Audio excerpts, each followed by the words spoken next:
here we go.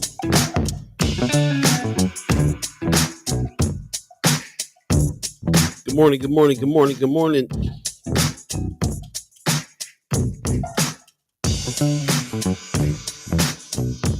Gotta wake on up.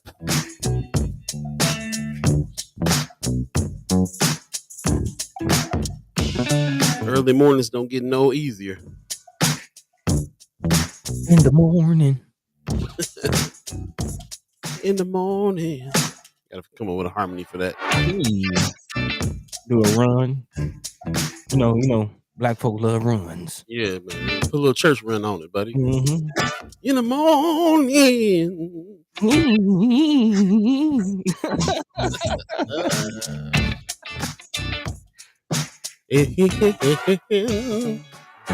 Morning. Going down.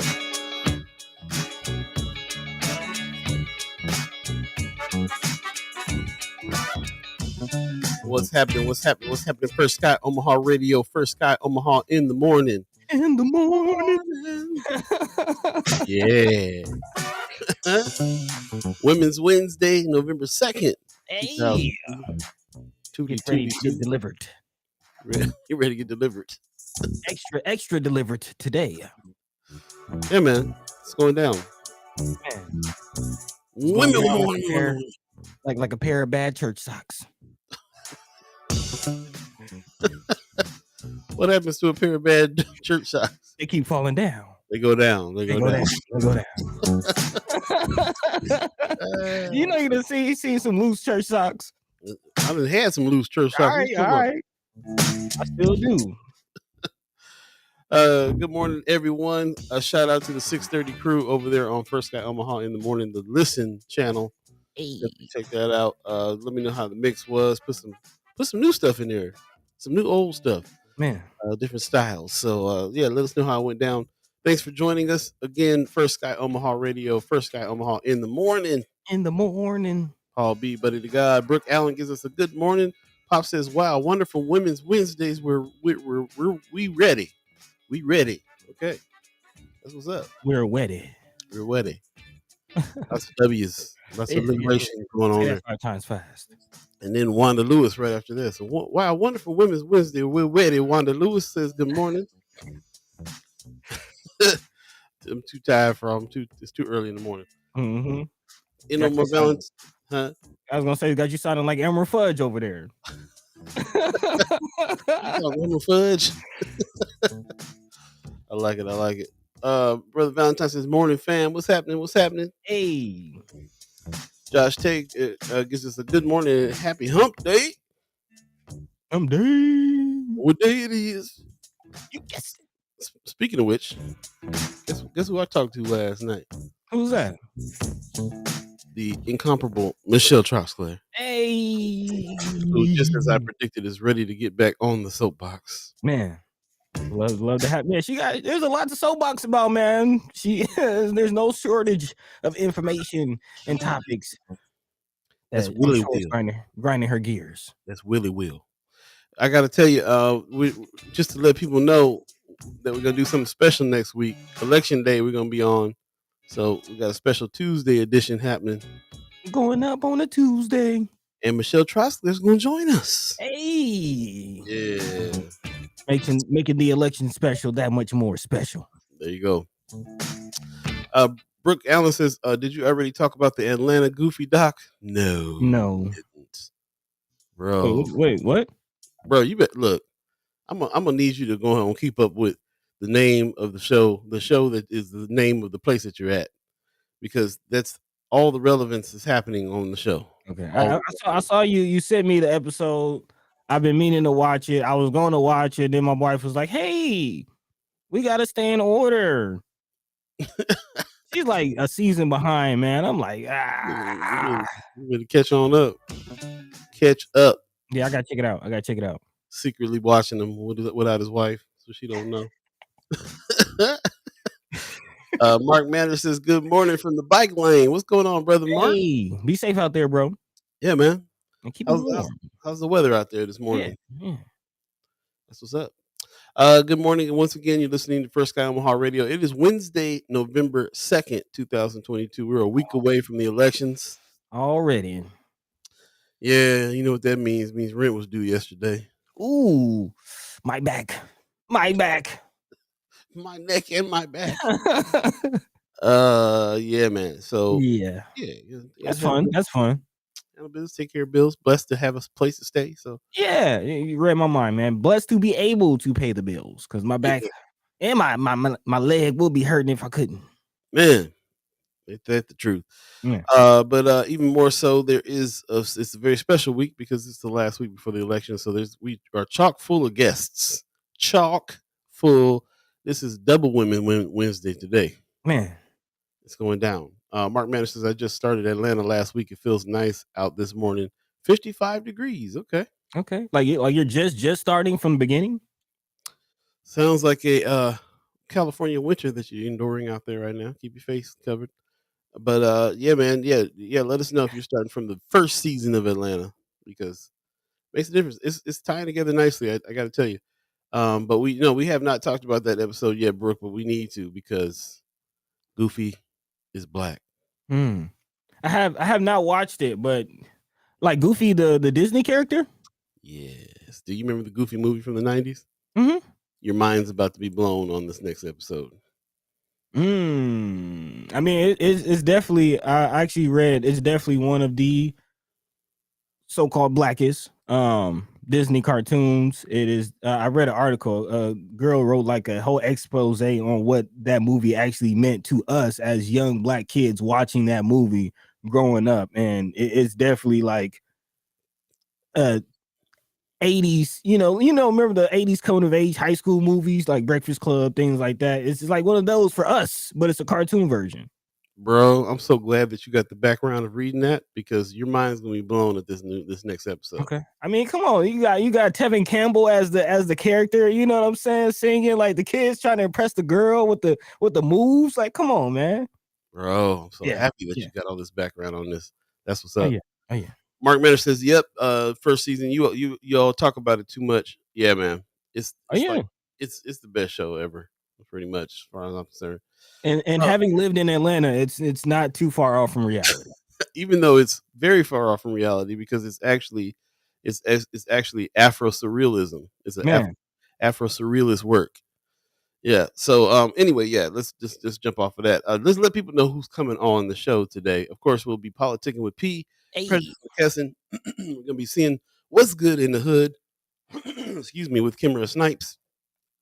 We also have Deb Neary coming in hot today as well. She's I think she's the incumbent, so she's holding the seat. Yes, sir. District Yes, 8. sir. District 8, yep. So we'll be talking to her a little bit later. Good morning, Gwen Easter. I see good morning, Gwen Easter in the house. What's happening? What's happening? Brooke says power line. What you talking about? What's power line? Powerline, that was Tevin Campbell's character in the Goofy movie. That was his name? Mm-hmm. Mm-hmm. Power line. That's funny. Um, and then also our the fourth guest that we're gonna have on today is Whittney Richardson. Hey. She's gonna come on and talk about her new podcast, man, Political Evolution. So double women's Wednesday today. Lots going on, and that's because this is election week, last week before the election. Lots to talk about, lots to put out there. And then don't forget Friday we have Senator Carol Blood. Put some respect on her name. Also, Brother Dave Pontos put some respect on his name as well. He's coming on through too. So that's what's happening. Linda in Chicago says, "Good morning, another warm day." That's what's up. Is that what we're calling it? I mean, if it's 55 right now, that means it's probably going to be pretty warm today for Omaha this time of year. Yeah, that's true. That's true. Yeah. Also, Linda Chicago says, "Oh, looking forward to hearing from Deb." Yeah. Yes. If you have any questions, feel free to drop those into the chat. Yep. Very controversial. I say controversial character. You think so? Yeah, man. Yeah, I got some questions and concerns. I want to ask her. I want to get down to the bottom of some things because Okay. yeah. Okay. There's a lot. There's a lot. It seems to be a mystery behind her a little bit. So I'm glad she's going to be coming on.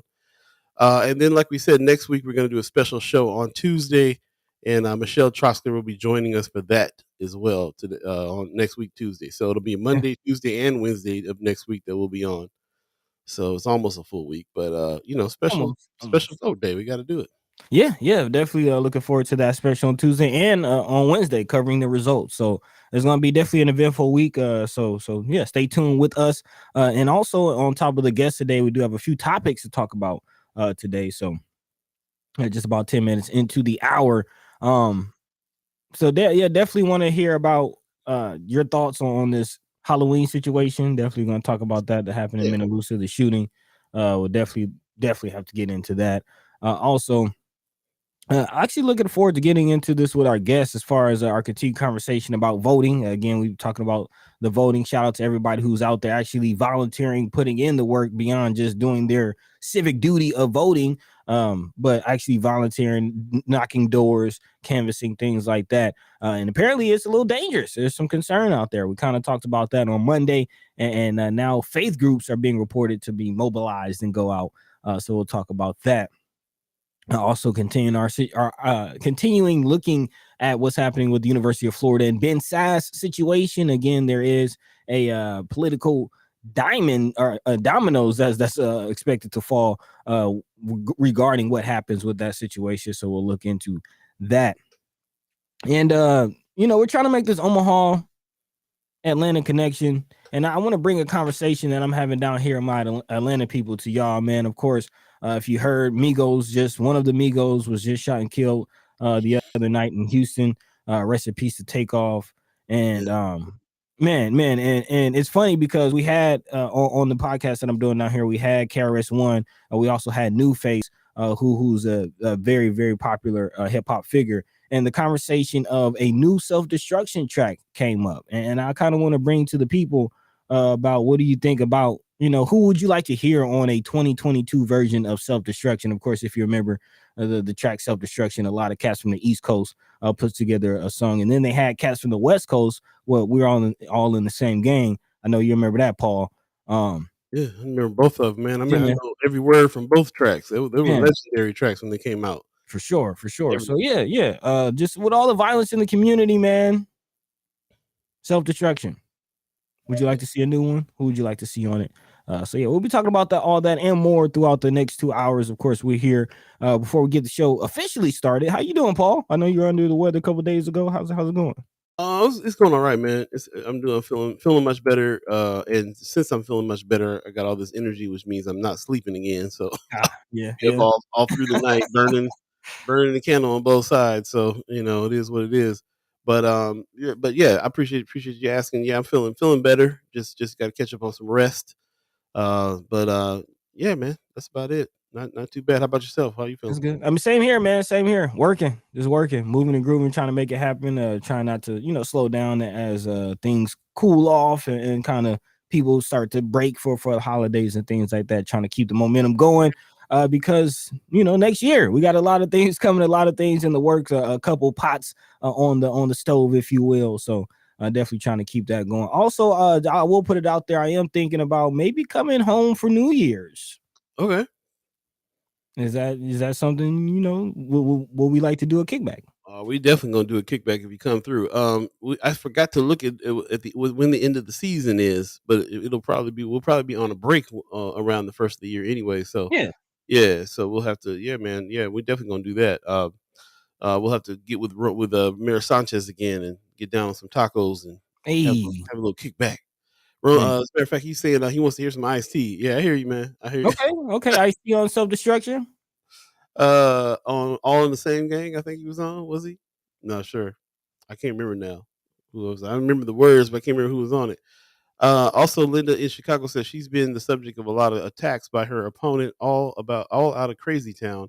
I heard a radio ad the other day that I couldn't believe was on the air. It was disgusting, talking about kids and transgender. Mm. Talking about attacks on Cara Blood. I'm more so thinking of Deb Neary. Oh, Deb Neary. Okay. Oh, that's right. Yeah, I did see that ad. Now she mentioned that. Yeah, yeah. I got some. I want to know. What's all the controversy about when it comes to her. So it's good to be able to hear it from her. And also, don't forget, man. There's a very important race going on in Atlanta, in Georgia Hey, right now with Stacey Abrams. man. And Kemp versus Abrams is something that we're trying to keep our eye on. The whole country is trying to keep their eye on. And we already know right now, man. I hope that we're trying to get Abrams and Blood to come on through on the governorship in these two states, and so we'll definitely see what's going on that for Yeah, sure. man. Yeah, man. And also the Herschel Walker Raphael Warnock race. That's another race to look out for here in Georgia. Oof. Yeah, yeah, man. Yeah. Again, if I'm not mistaken, Georgia is a swing state. Yeah, it's the battleground state, man. That's what like. Man. Yeah. So we will definitely be paying attention to that, because what happens here can definitely swing what happens in 2024, which ultimately a lot of people are looking out for. So, Yeah, man. of course, let's go ahead, and that's a good place to start. Let's go ahead and get this show on the road, man. Of course, we have our political analyst coming through. Definitely looking forward to speaking with Whittney Richardson and Politicin with Beee. So again, we'll get into all that and more throughout the course of this show. Paul B, Buddi3 Da Gawd, all of you, the chat chimers, ghost listeners, first, last time listeners, everybody's here. Let's get this show on the road. First Sky Omaha. Let's go. Let's go.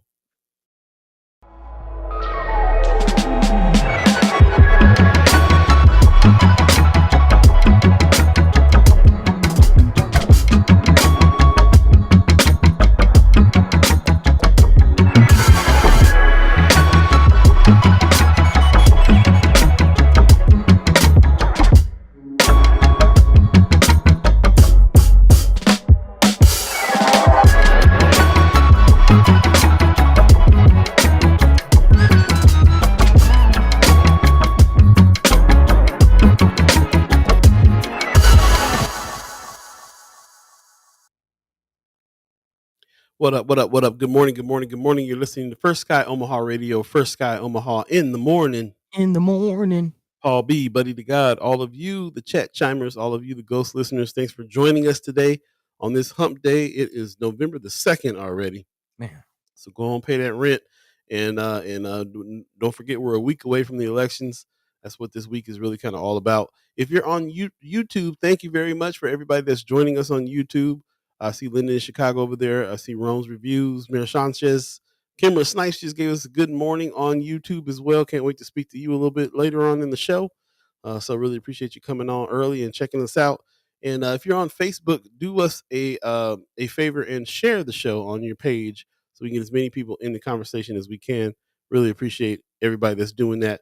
Gwen Easter in the chat says, I didn't know the young man in music, a music bit, but I'm saddened that he lost his life.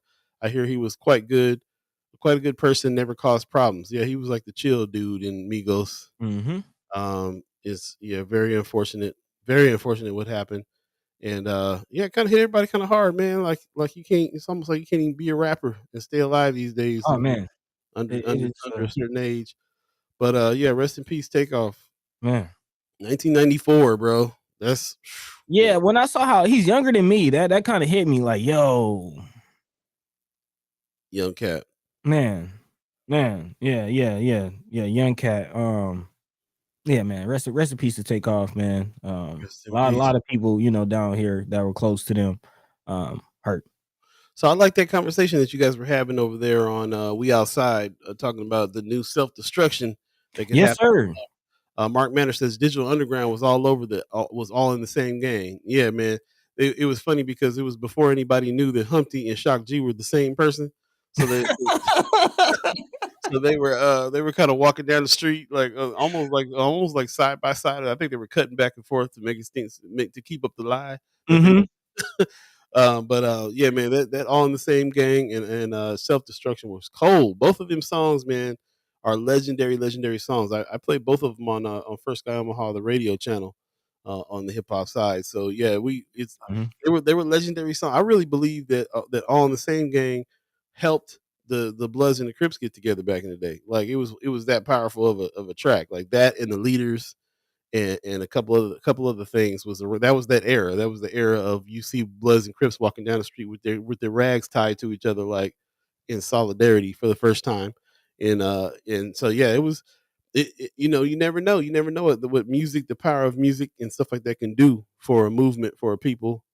Man, I'm watching it.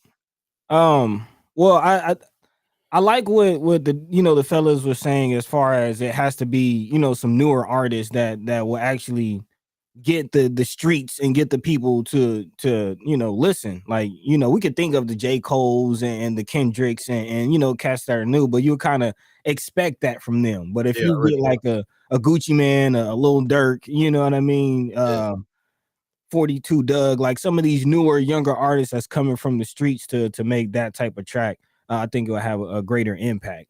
yeah. So I would like to see those types of names. And the DJs here, it is an actual challenge. The DJs here are trying to actually produce this and make it a reality. Mm, So yeah. Look out for it. Look out for it, because the conversation is changing. That's something that I am enjoying listening, being here in Atlanta, being kind of in the heart of the industry. People yeah. are getting tired of it. People are getting tired of it, and I do feel like, between the Kanye conversation, between just the things happening in our community, between things happening in our music, I see the conversation changing for the better. I feel like we are going in the right direction, You and think I do so? feel like a new self-destruction track can lend to that. For the better, huh? Yeah, I do think so. I do think so. I mean, just kind of how things go, man. They got to get really bad before they get better, and things are getting bad. Yeah. Um, I don't know, man. I mean, I got really discouraged over this one because I kind of feel like, as a matter of fact, I saw a meme somewhere. I wonder if I can find it, but they were talking about all the people that we lost in the last like 4 years, all the way from XXXTentacion It's a lot, to Nipsey Hussle to, I mean, like we can go down the list, bro. man. Between opioid overdoses and gun violence. Mac Miller, gun violence, right, right. So and like I heard one cat. As a matter of fact, it was who was it? It was a DJ. It was a famous DJ. I think his name was what was that cat? Who was the DJ? I can't remember what DJ it was, but there was a DJ on the air the other day talking about the fact that we back in the day, it was like from out of this world when Biggie and Tupac got killed, and, Man, and it was out. I was like out of this world. It was like, what is this for real? Like there's no way that we even thought it was real when it was going down. And I remember when they announced Tupac, man, they shut all LA radio stations down. All they did all really, day long was talk about this and play his music like all day, all day and all night, and all the next day. Like it shut cities down when it happened before. It's happening now. Like it's just common. What's the young rapper that got killed this week? man. So in that context, it looks like it feels real worse than ever. And Uh, that's the point. How bad does it have to get before it gets better? And it's getting to the point where it's bad. And that is true. It is almost like, man, we're numb to it, getting numb to it, and it's not the right response. It's not the right thing. Shout out to the hood table. The hood table's in the chat. Since I heard on GMA this morning that it was a stray bullet that hit him. Man, that's even worse if it was something Mhm, stupid like that. mhm. Also, well, I mean, it's not worse. It's still bad. She That's says also, yeah, I swear Pac got to be on an island somewhere chilling. That's how bad that one hurt. Yeah, it was like Pac is like the black folks Elvis. mhm. It hurt so bad we can't even believe it's for real. You know what I'm saying? Like, nah, he ain't dead. He on the island somewhere. Messed up, man. It's messed up. But what I hate is that we're seeing, what the uptick is for me. What I'm seeing, because I kind of stay up a little bit on this stuff. It's these internet beefs, man. It's these Oh yeah, social media beefs that these cats are in the middle of all the time, beefing all the time on a regular basis, every day. Something's up. Not in particular this case here with Migos, but some of these other younger rappers that's been dying over the past 4 years. In straight up wars with each other mhm. and with And I with mean, the not street. just the rappers, but just the everyday street. Everyday street situation. A lot of it is the internet. So hopefully the music and just the influ. I mean, because we all know how influential music is. I mean, look at you and the impact that Prince had on your life. Very true. You know what I mean? So, sometimes it's not always the right artist that people choose to impact their lives, but music does have an impact. So yeah. Again, self-destruction, new one. Who would you like to see? And yeah, definitely sad situation. Rest in peace. To take off. There it is. Give us your opinion. Go ahead and put it in the chat. Definitely want to talk about this if you guys are up on any kind of the younger folks' music. I know we got a lot of grown folks in here, but we got some. You got some younger folks in here too, man. Speak on it. Who would you like to hear? I definitely would. I think that track would be powerful if everybody went and then Quavo went at the end. Man, And he man, came in there and dropped the verse. He got hit too. He got hit too in the altercation, as far as I can see. So luckily he didn't die. But man, yeah. crazy. Mark Manor says, I've been watching Twitter conversations on this, and people are treating it like a TV show, and that is a plot twist in some way, in some whole thing going on, and that this is a plot twist in some whole thing going on. Interesting. I'm glad you brought that up and reminded me about this, because there's also something real gross happening on the internet too, which is that somebody filmed this, and everybody's asking to see it. Yeah, people are sharing the video. Yeah. Disrespectful, man. Disrespectful. And Kimara Snipes is bringing it all, following the money on this too. She says, and the industry is making millions off of it. That's what Kanye is talking about. That's another conversation for a whole nother day. It's not the industry.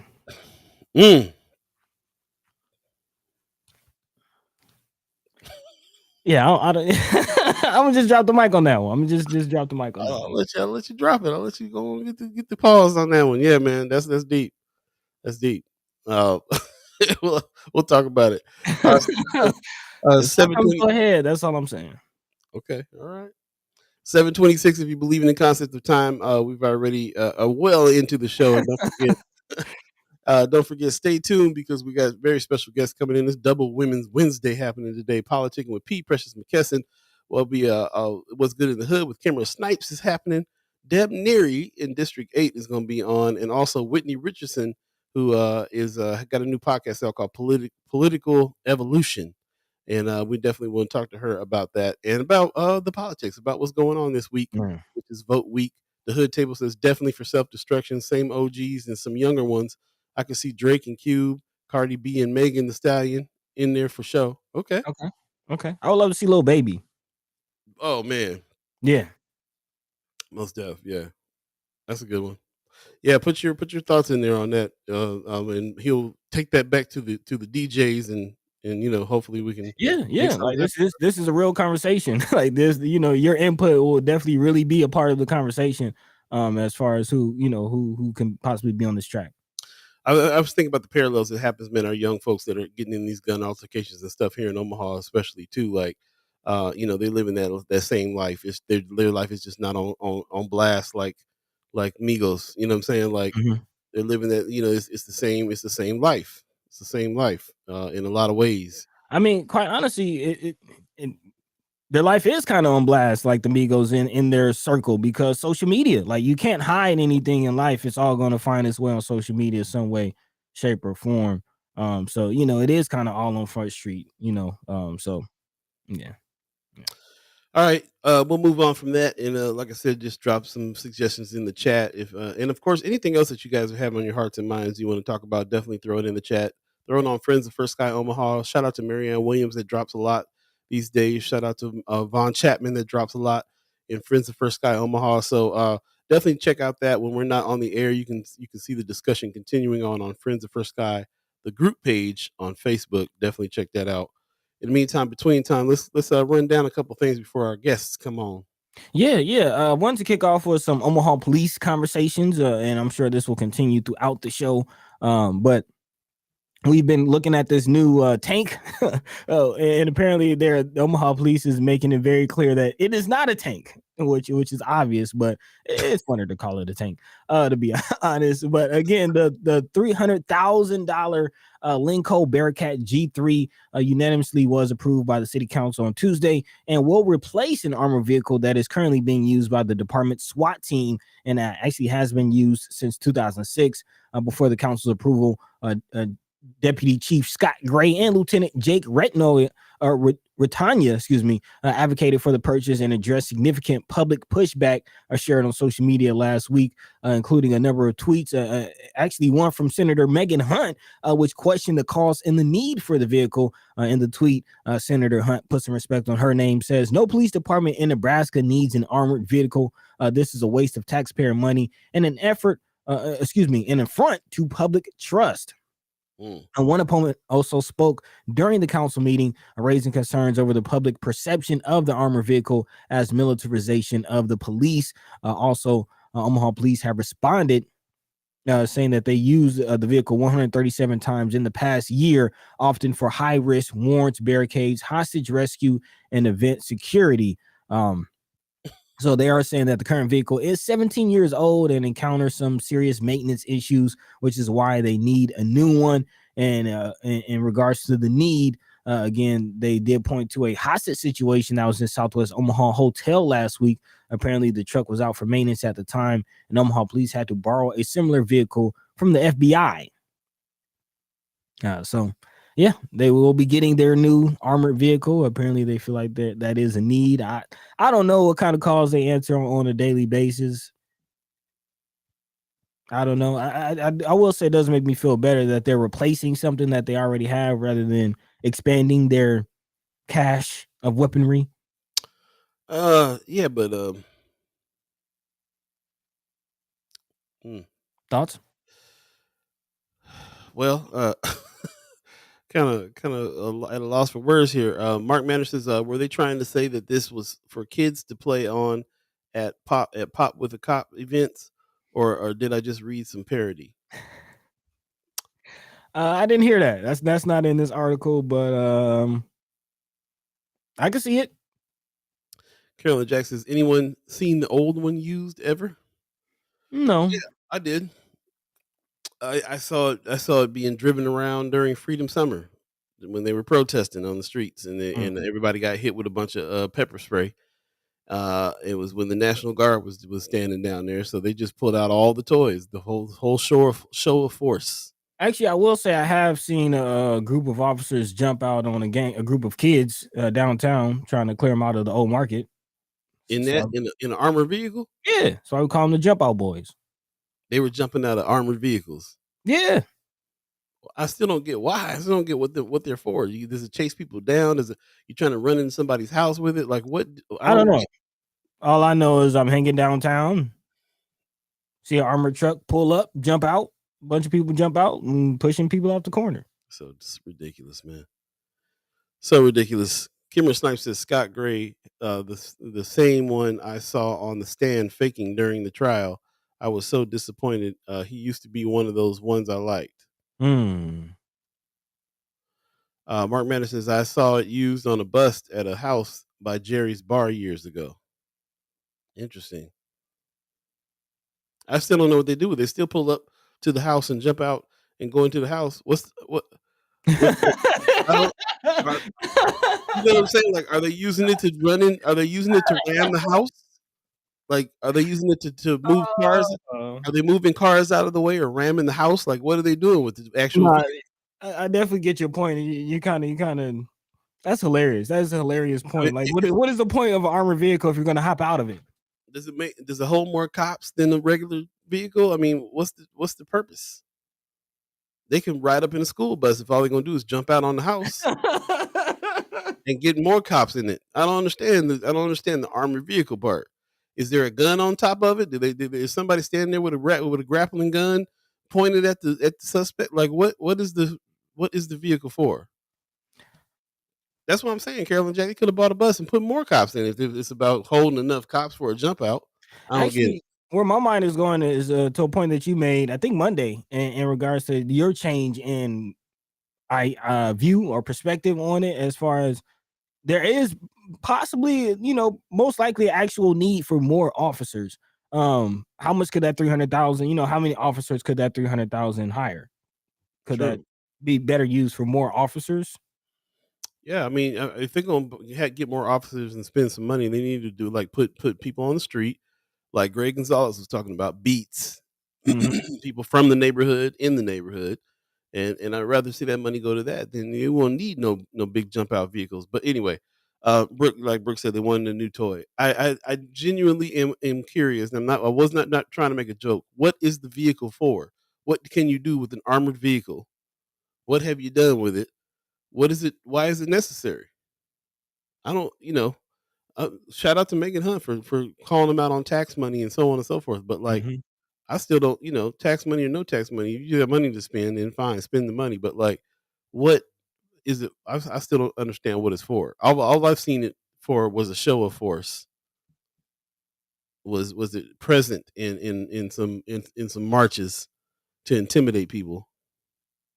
I don't know what else they would use it for. I'd like to hear some stories if anybody has any. I'd like to read some articles, something that talks about what they do with this armored vehicle. What do you do with what would I do with if I had an armored vehicle? I'd just be running over stuff, moving cars out the way. You're Just because you can. You're gonna run into somebody. I mean, what are you doing?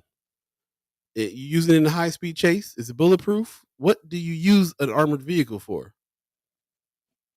And like I can see in military conflict, but Well, that's the thing, the militarization of the police in our and, neighborhoods. and that's And that's and the also issue. and also where do you use it? That's the other question.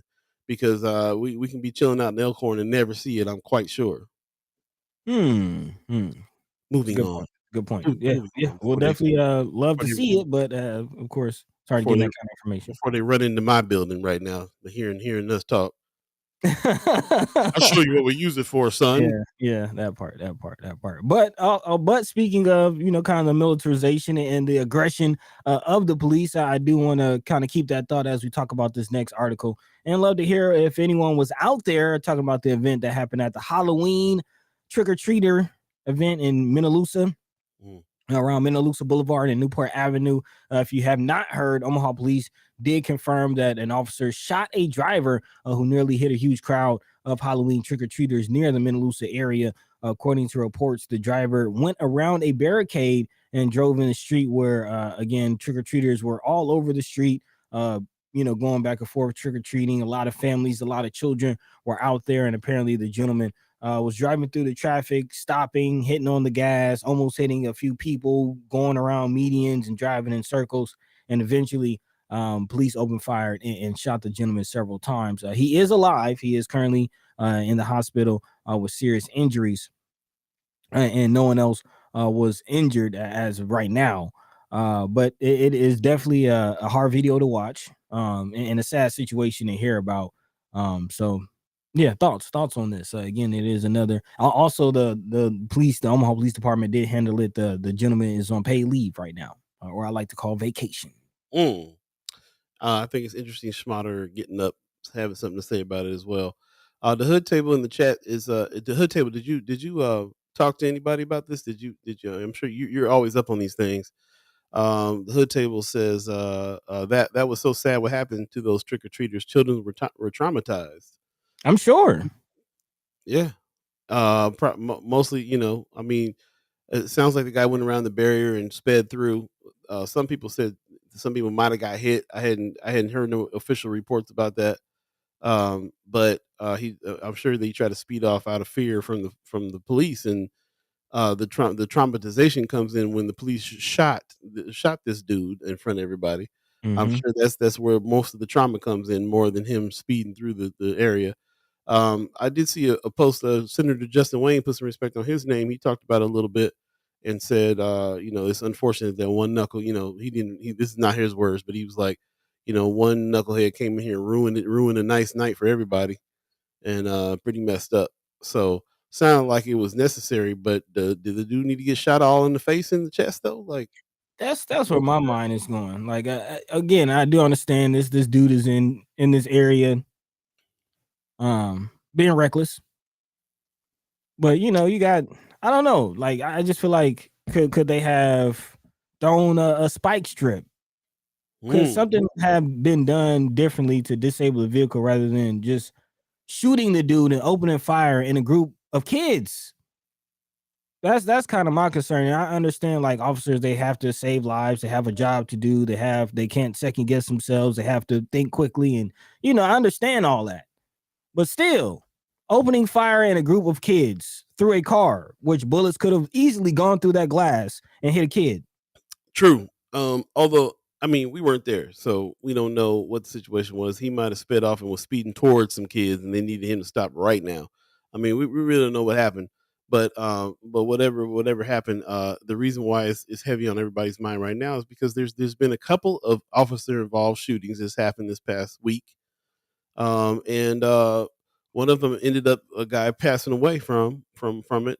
And so, grand jury got a lot of work to do, and a lot of people are on paid leave right now because of this. So this is one of a few shootings for sure. So not really sure. Marianne Williams says, couldn't they stop the car with an armored vehicle? Yeah, I like that. She said, "You guys are killing me today. Armored vehicles protect from weapon fire, so I don't know why they show up for unarmed teens except to intimidate. But yeah, the money could be used far better spent. They need better training for sure. Yeah, Man, sure." Kimara Snipes says, "I believe I read somewhere that the recruitment budget was $5,000. It was like $5,000. So they're what? not putting much into recruitment. It don't sound like at all."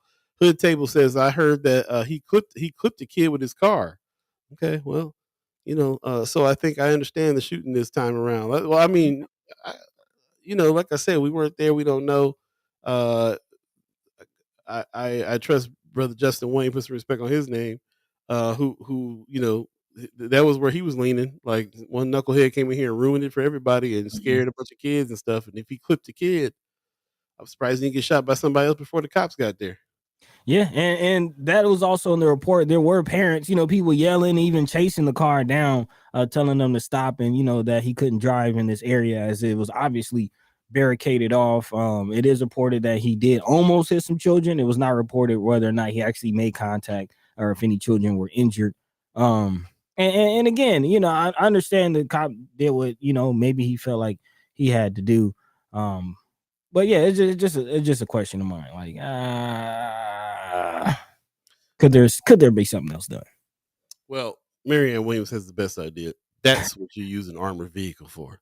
Next time, cut them off with your armored vehicle. Pit maneuver, pit maneuver. That's not a tank. Hit them with your not a tank. With your non-tank. Anybody else have any insights on this? Like I said, we don't usually really talk too much about the stuff that's going on, but there has been a string of police shootings that's been happening lately. Police involved, you know, stuff happening. Mhm. And it's unfortunate, and and it's also unfortunate what happened. Like this dude did not need to go around the barricade, and I don't go around barricades when I'm doing something. I don't speed through and clip kids. I don't. Yeah, I yeah, stop. I yeah, stop when the police want me to stop. So I don't know. That's yeah. also stupid. Like I said, he could have got shot. By somebody else. Them brothers over there in Mini Lucas, it ain't like they ain't strapped. So yeah, he could have got shot by some. You know what I'm saying? Like I don't got a gun, but if he'd have came through clipping any of my family members, he'd got some rocks thrown at him or something. Something would have went down. Yeah, I mean, parents are definitely, and reasonably upset. And, some people called the police, although the police were even already there on post at the event.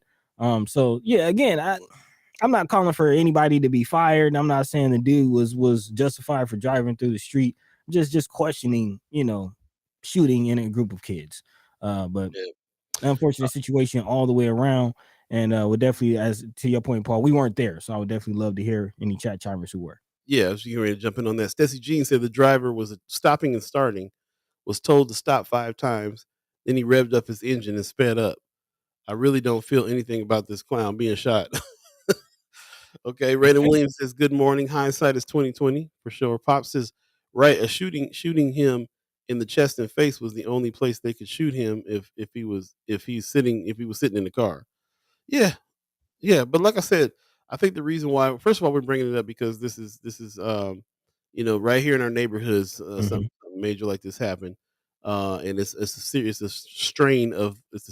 of police shootings that's been happening recently.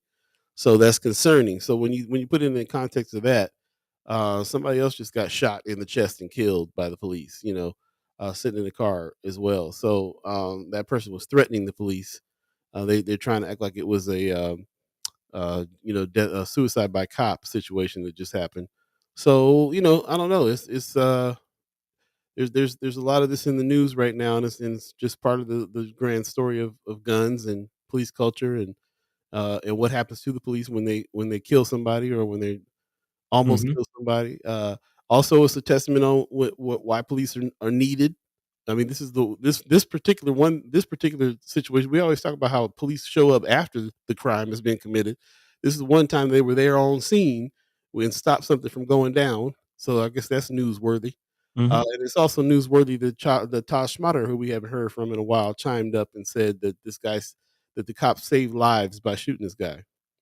So all very interesting stuff to me. The hood table says trust though that if one of us would have shot the man, we've been under the jail right now, regardless of us trying to protect kids. Maybe, maybe. It's a good question. It's a good question, but like I said, we don't want to. We just putting this out there as some thoughts about some things that's happened. Some members of the Ghost listeners and chat chimers have chimed up about this particular situation. It's unfortunate. I'm glad no other kids really got hurt. Nobody else Mhm. really got hurt in the Right. situation, and it is unfortunate that you can't block a street off and do something for the safety of the kids, and it gets threatened that way. Yeah, I do want to point that out and actually give a shout out to the community organizers who try to put this on or who put it on. I mean, for all means, it did look successful until this event happened. But yeah, big shout out to them. A lot of seemed like from the video, a lot of people were out there.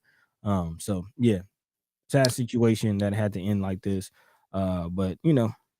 hopefully it's handled the right way. And to your point, really the point of this conversation for this show that we want people to take away from it is, who's policing the police and how do they handle these types of situations.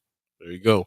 Marianne Williams wraps it up nice. She says, I don't know the details and it may have been unavoidable, but we should always question police shootings. Always. And that's it in a nutshell. Mic drop. Moving on. It is 7:46 right now. And if you are believing in the concept of time, we do have some special guests coming in shortly. We'll be politicking with P. Precious McKesson is supposed to be coming in here pretty soon. Also, Kimara Snipes is coming through. We'll be seeing what's good in the hood with Kimara. And then also we'll be talking to Deb Neary, who's incumbent on District 8. We can talk to her about some things. And also Whittney Richardson has a new podcast that's just called Political Evolution. So definitely stay tuned. Lots of special guests and people to talk to here on the double Women's Wednesday. It's like we got all kinds of stuff going on now. Women's Wednesday is happening. Just jumping back in the chat real quick. Carolyn Jack says, looking at the guy just convicted of driving into the parade, it could have been bad. Right, that dude actually killed somebody, Mhm. mowing people down. Laws got changed where it was okay to drive into crowds that were marching. All kinds of stuff that's happening. Stacey Jean said at least he's still alive. Wanda Lewis says, whatever happened to the shooting out tires and the other situations where they killed the guy a few days ago? Where is negotiators nowadays? What happened to that type of policing? And where are these mental health professionals are supposed to be working with the police? All good questions for sure. And also, I think some of that stuff is just on TV. I don't. Where's the negotiators at and all that? I never. Mm. We never hear too much about it in something going down, and they bring out a negotiator. Yeah.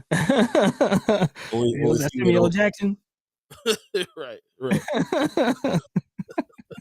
Yeah, and in regards to shooting out tires, I mean, you got to be a damn good shot to shoot the tires out of a moving vehicle. Like I also think that's a TV trope. You yeah. That's why I said excuse me. That's why I said spike strip. That's more reasonable, but when you well even so even still a blown tire means your car can flip. If you're driving a car and your tire blows and you're going any kind of decent speed, you can flip the car.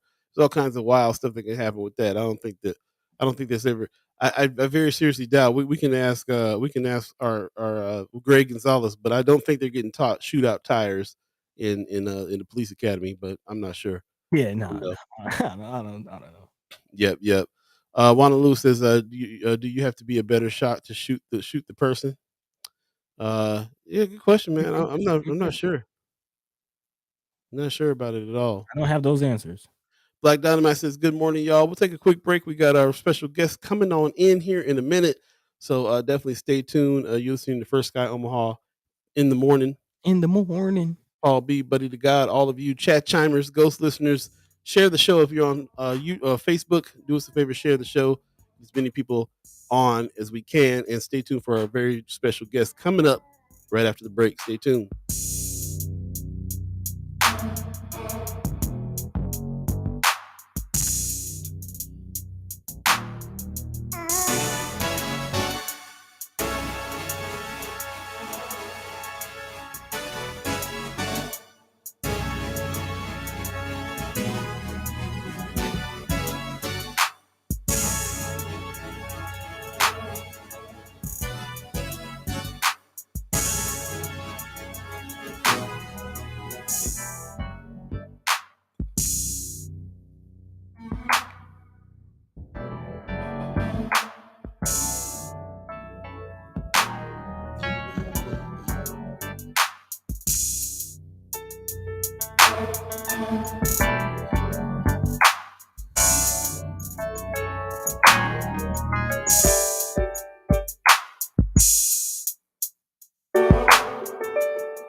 Welcome back, welcome back, welcome back, welcome back, welcome back. You're listening to First Sky Omaha Radio. First Sky Omaha in the morning. In the morning. Paul B, Buddi3 Da Gawd, all of you, the chat chimers, all of you, the ghost listeners, and our very special guest, Miss Kimara Snipes. What's good in the hood? How you doing? How you doing, Miss Snipes? Good morning. You know what? I wasn't even ready. I was over here all in my email and everything, and I just heard my name. Good morning. You gotta be quicker than that. I was though. I'm still ready. Yeah, you are. Stay ready. Hey, stay ready. You ain't gotta get ready. That's right. That's right. Are you down at the headquarters right now? I am at Scooters today. I've been kind of bouncing back and forth between here and what was formerly the Bike Union, now Astute Coffee, because I do food with Maya Summer. You know, he works with foster kids, and a lot of the kids I was working with at the library go through the foster system, and he's mentoring them and giving them transferable work skills, which are vital and necessary for our young people. So I appreciate what he does. So I'm trying to bounce back and forth and support both of them. Yeah, Maya's a good dude. He was a partner of ours over at Mind and Soul. We need to get back with him on some stuff because he does good work. Yeah. Leah Keeser says, "Good morning, Kimara. Rose reviews, give you some hearts." Good morning, Leah. Getting some love. Yeah.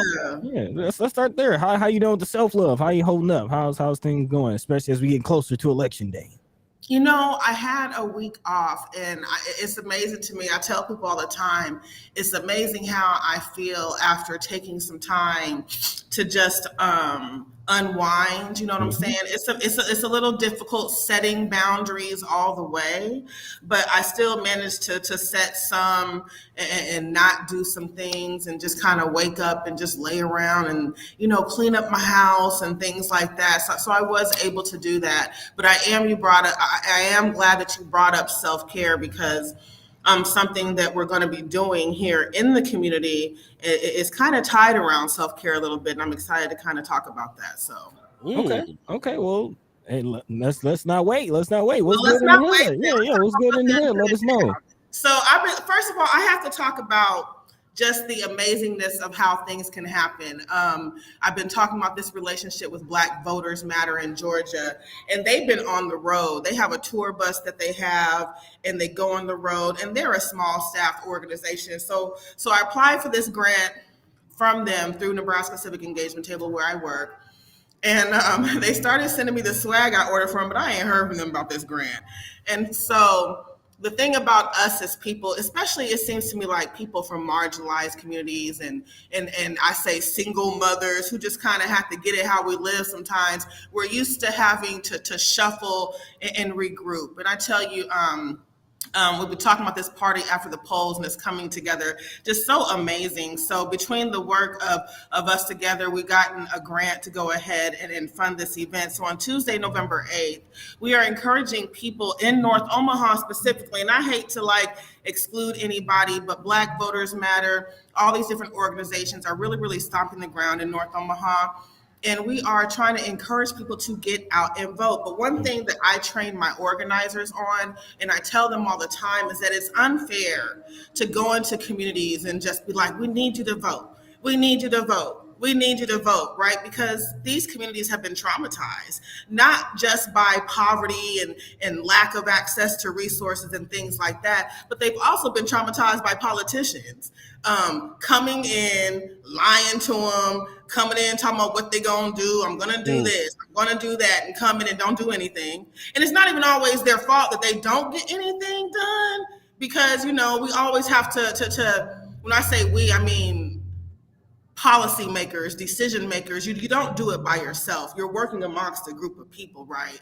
But these communities are traumatized. And so I was thinking about that, and we've been talking about how this day is going to look. And this is about encouraging people to come out and vote. We recognize that communities have been traumatized. So when you go vote, or even if you voted early, right, bring your I voted sticker. Tell us where your polling place is, but be entered into a raffle. And so we're trying to address that trauma. Be entered into a raffle. And so we're getting some raffle baskets from Scooters, from Women Who Runs Nebraska. We're going to raffle off a couple of nights at a hotel. One night, 2 different people who can win. They have a new restaurant that's open, so we're going to have some gift certificates for that. We're talking like $100 gift certificate. We want people to celebrate handling their business. When you vote, you are handling your business, and this isn't giving someone something for a vote. This is like my guy Preston Love said. This is people celebrating handling their business. I was just talking to the young lady in Scooters,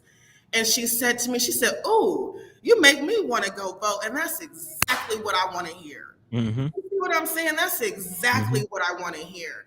And so I'm really excited because at work, I've been tasked with just taking over a whole organizing department, and I'm building a team. I actually have to do a phone interview at 9:00 with someone. I'm building a team, and I get to do this the way that I want to do it. And y'all, I have been a community organizer for almost 30 years. Okay, I started as a teenager. I understand what organizing is. And when I tell you that I am excited about doing this, I really, really am, because I get to take what I think of civic health, and I talk about it all the time, this civic piece, this social piece, this political piece, and tie it together and really, really be intentional working with all these different organizations, because that's what we are. We're a member organization. I'm not doing nothing by myself. This is a collaborative effort, and doing this intentionally is just going to be fun. So we're going to be doing this party at the polls at the Culture House on Tuesday, November 8th from 2 to 6 p.m. We're going to have music there. We're going to have food there. We're going to have raffles. You can also come and take a pledge. We always within the civic engagement world, we take pledges to vote, right? We're going to pledge to take next steps after the vote. You're going to pledge to learn the history of the Black vote in North Omaha through Black Votes Matter. You're going to pledge to get your friends registered to vote through League of Women Voters. You're going to pledge to get your friends who are already registered to vote out to vote in every election through Heartland Worker Center. Or maybe, talking about voting isn't just something you're ready for. We'll organize your neighborhood. Learn how to join your neighborhood association through the North Omaha Neighborhood Alliance, because it's all connected.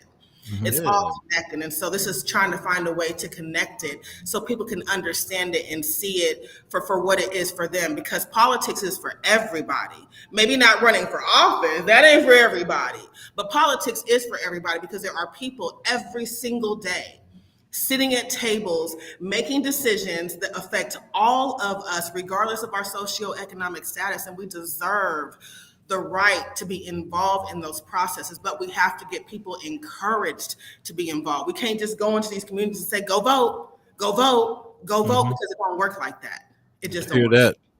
Jumping in the chat real quick, Erica Felt says, love it. Good morning to you, Erica Felt. Appreciate you chiming in this morning. Whittney Richardson in the house, we're going to talk to pretty soon here, says, I love this, celebrating people for handling their business, making people not feel like they're being taken for granted, for sure, for sure. Leah Keiser says, this sounds incredible. Thanks for your civic engagement work. Yeah, thank you very much for all the work that you do. Where's Precious at, though? That's a good question. Because she's been involved with this as well. I'm going to tell you, I called Precious. I said, girl, I ain't heard nothing about these grants. I don't know what's going to happen. We're going to do this regardless. So she found us some food. I was like, thank you, thank you, thank you. And then, something else came through as well. So I'm just very excited. I'm very excited. And I'd like to see people excited about civic engagement, because it's important. Go ahead. Sorry. Love that. First annual party after the polls. I like that. Get out to vote in North Omaha, then join us to celebrate handling your business. And you see at the top there, it says first annual, because when I presented this idea to the group, Preston is a part of this group as well. And he said, we could probably do this every year. I said, well, why not then? So this is going to be something that we continue to do, because at Nebraska Civic Engagement Table, one of the things that we talk about constantly is that we believe in year-round civic engagement. And so that's what I want us to actively be doing, year-round civic engagement. Love it. Hopefully, year-round civic engagement turns to daily civic engagement because it's a current and constant, ever-growing conversation. And shout out to Matt Wynn, our partner over at Flatwater Free Press, for breaking this down to me. And I think you kind of agree with it, but this is something I've been sharing with people when I have conversations about them voting and the importance of it. And a lot of people say, I'm not into politics, and it always stuck with me. Matt says, he doesn't really care about politics, but policy is where it's at. And I definitely that stuck with me, and I definitely share that perspective with a lot of people, and they usually kind of like, oh yeah, I can see that. I mean, once people look at the policies that matter, then their perspective changes. So I'm going to encourage people to, I'm sorry, go ahead, Paul. Oh, I was just getting ready to comment on that. You got the longest straw I've ever seen in my life. I'm like, dang, Scooters.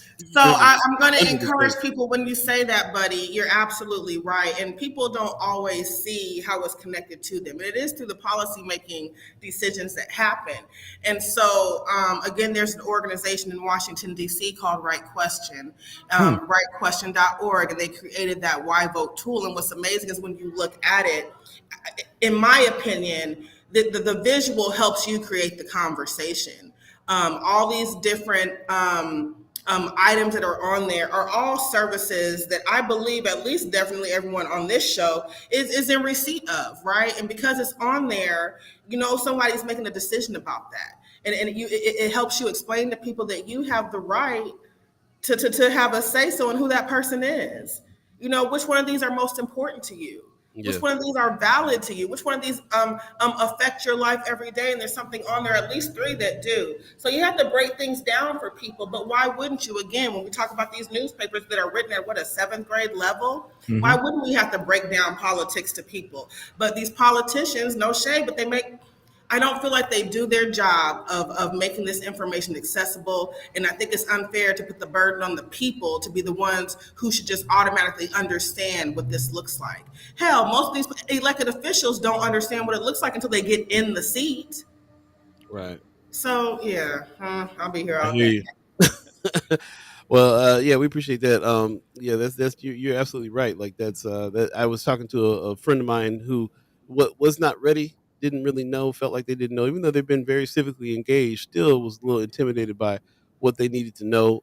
They finally dug into the Reader. Shout out to the Reader, who put their print magazine out with the League of Women Voters Guide inside that whole process. Finally looked through that and got some answers, man. It's not as intimidating as everybody feels like it is. You definitely can see, first of all, we probably already know some of these big races, like for governor, city attorney, so on and so forth. We've been talking to Dave Pontos. We've been talking to Carol Blood.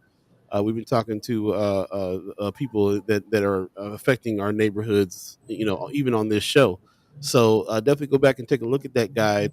Get ready. Don't be intimidated enough to not go vote next week for sure. It's very, very important that this goes down.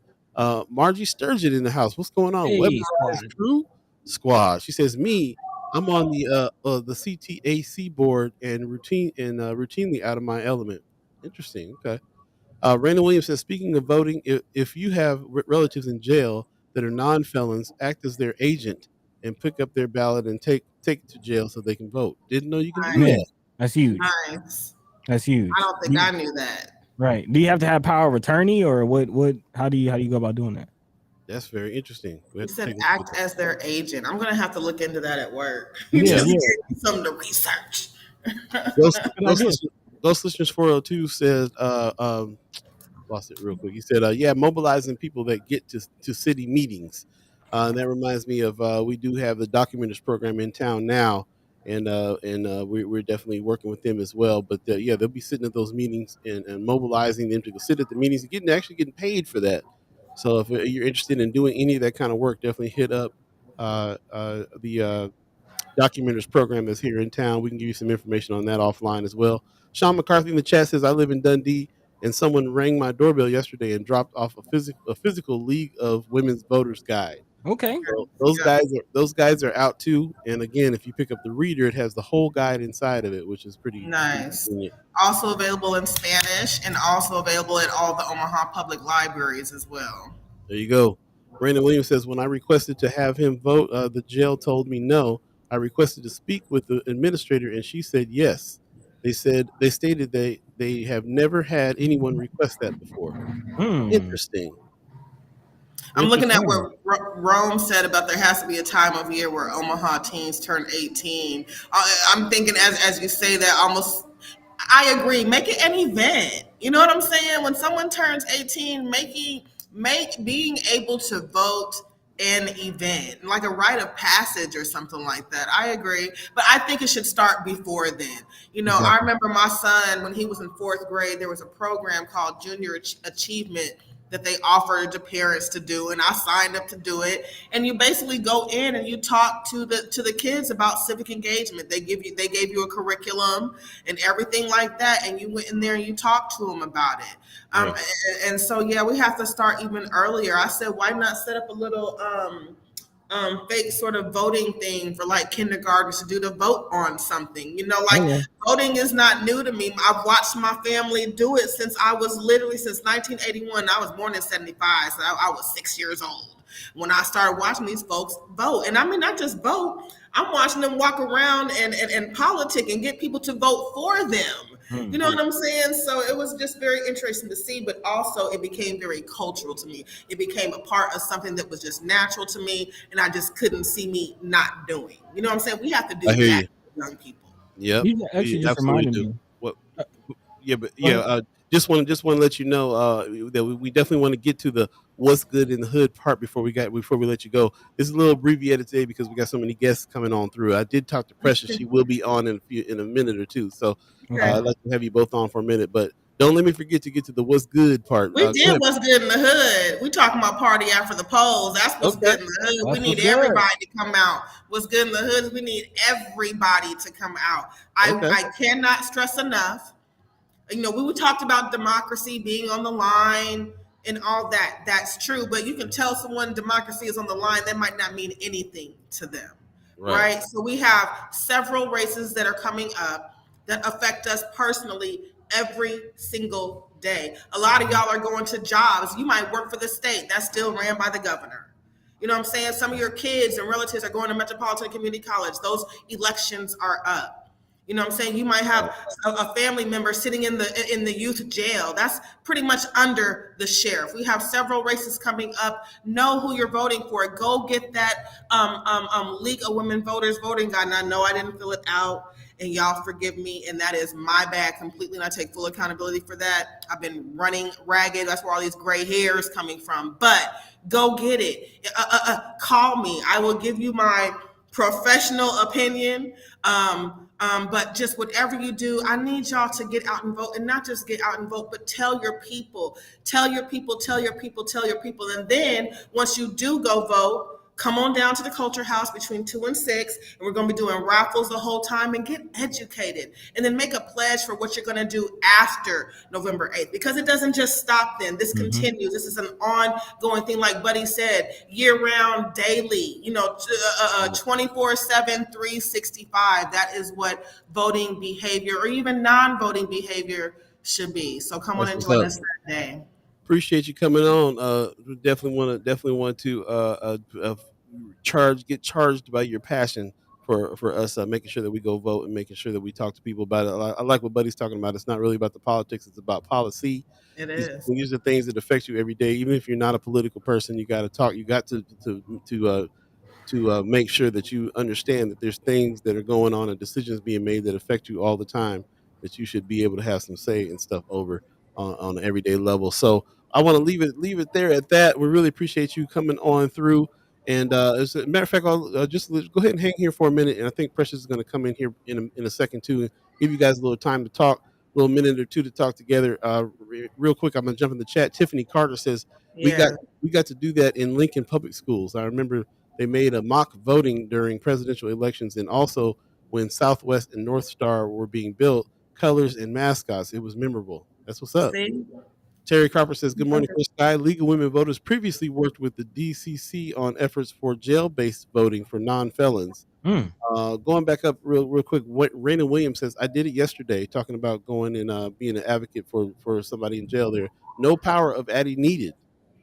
We are missing several votes. I didn't know either. I just asked at the election office. So very, very interesting. Very interesting. Anyway, yes, thank you guys for putting that in there. Terry Crawford says I facilitated 2 webinars with the Sentences Project for collaboration on Nebraska-based Make Good Change. Y'all need to have her on, Dr. Crawford. She's over there on YouTube. Yeah, we absolutely will for sure. Okay. I'm going to go ahead and bring in our special guest. We do have Precious McKesson in the house. We'll be talking to her, politicking with P. Like I said, we'd like to have both of y'all on for the quick moment. I was like, where Precious at? Yeah, we had a little mix up because we have so many people coming through today. I think she thought I was telling her that she didn't have a slot today, but we never gonna push your slot away for anybody. So don't ever you got priority. I was just wondering whether or not you're gonna be out of town because it's the week of the election, and I know you be moving and shaking. So how are you doing this morning? Good. I took full advantage of that. I took the melatonin last night. That alarm went off at 8. Then I looked at my phone and saw your text message. I was like, oh. Okay. My sister was asleep. She said, "Oh no, go on, take my slot today. It's all good." Yeah. Y'all got it. I appreciate you coming on through. We had to hear from you this week, though, for sure, because this is that very important week right before the election. So we want to hear you. I didn't realize that until just now. I was like, "Dang!" I said that it is the last show before the election. Mm-hmm. Yeah, it's coming up. It's snuck up on you. Yeah. 6 days. 6 days. Yeah. So tell us about your work. What's going on with you right now? So right now we're really ballot chasing. I mean, right now, the last week, we're going to focus on making sure those people who have their early ballots are getting those ballots in, as well as making sure that if for some reason it's a thing called ballot curing. Ballot curing is basically if somebody turns in their ballot and forgets to sign the back of it. We'll be assisting. We'll get those messages and help, try to help as best we can and make sure that those people are able to get access to get those ballots signed and get them turned in.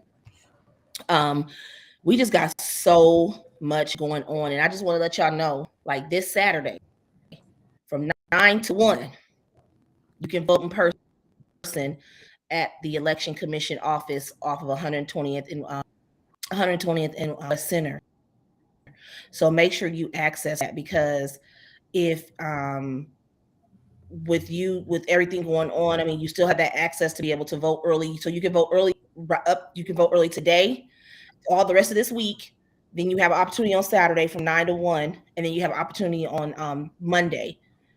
After Monday, you cannot vote early. You have to actually go to your polling place on Tuesday. But if you have your ballots, I can't stress this enough, do not put them in the U.S. postal mailbox. If you have that ballot right now, find a location. You can go to the Charles B. Washington Branch Library. There's a drop-off box in front of the Civic Center, which is downtown the City Hall. They're on 72nd and off of 72nd and Ames, where the Goodwill is. There's a box. Look wherever you can go to the Election Commission office. Look where those boxes are. Put them in, or you can go to iwillvote.com. Put in your information. It'll ask you for just your address. It'll ask you for your I think it's just your name, your address, and it'll actually tell you where your drop-off location is, as well as where your polling location is. So if you go to I Will Vote, I always destroy this. Yes, iwillvote.com, and then just select Nebraska, and it'll give you all the information you need. So I can't stress it enough, y'all. Yeah. Thanks for the reminders on that. We're in that week of, and we know that it's either go to the election office, drop it off in the big white or silver containers, not the blue ones. This is not. Don't put it in the mail. And the stars on it. Right. Yep. I've been hearing that it's unprecedented amount of people all around the country right now that are voting early. It's like an answer to all this stuff that I didn't mean to put sitcom.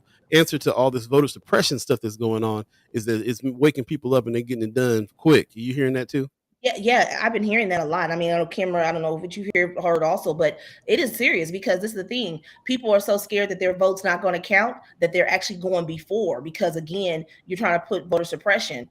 And so people are voting early in really huge numbers, which is good, but it's still, we still have to continue to watch the voter suppression bills that they're trying to do for us. This past weekend we had Representative Akima Williams from Georgia here, and she was telling me that in Georgia their boxes are only open from 9 to 5, and then their boxes are in locations that have to be locked, so they're like inside of a building. Mhm. You can't tell me that's not a form of voter suppression, because no one should. People work 11 to 7. If someone works 9 to 5, now you have to figure out how to drop your ballot off, and then most likely you have people who say, well, certain people can't, or if people can or can't drop your ballot off for you. It's just crazy how, again, I say this and I can't stress this enough. If our vote was not as sacred and so important, why would they be spending millions and millions of dollars to make sure that our vote, we didn't have access? That's the thing that you say that really sticks with me for sure. I really appreciate that point right there, because that is absolutely what's going on. They strategize and have hundreds of ways to suppress the vote. So if they weren't, if it wasn't important, they wouldn't be thinking of even spending the time to think of all these ways, let alone spend money on messing stuff up. Kimber, I know that I wanted you to stay on with Precious, because I thought you called her. You were asking where she was earlier because there was something that you wanted to ask her or talk about. And I don't mean to hold you up by having you sit here. So I just wanted to make sure that you guys can get your combo in real quick too this morning. No. Just Precious is also president of the North Omaha Neighborhood Alliance, and they're going to be participating in Party After the Polls. Come and learn how to sign up for a neighborhood association, see if you already live in one, learn how to start one. I always tell people that, everyone I know in a neighborhood association is a registered voter, and not just a registered voter, but an active registered voter, voting in multiple elections, municipals, midterms, and all of that. So again, don't forget about that. Don't forget about the ballot initiatives, 432, 433, the raise the wage as well. We don't want to forget that either. So it's crunch time. It's crunch time, 6 days. So I'm excited. I'm almost ready for it to be over. I ain't gonna lie, but I am excited, and we're gonna see what happens. And I see Deb waiting in the wings as well. Hey, Deb, I don't see you, but good to see you. So I'm good, and I'm out of here if y'all done. Yeah, we appreciate you. We're gonna let you know. Yeah, all right. You have a good one now. Thanks so much for coming on this morning. All right, see y'all later. Peace. Just want to mention real quick before we get back to you, Precious. I'm not sure who Amber Parker is. She's in the chat talking about some voter stuff that's connected to China, so on and so forth. Not really sure about that. Chad Chimers, help me out. See what's going on here. Maybe help answer some of these things that's being said. And help me out too, because I don't know if this is somebody who is a Chad Chimer. I'm just not recognizing the name. Let me know. If not, do what you got to do. Get them. Gwen Easter says, learn about the candidates.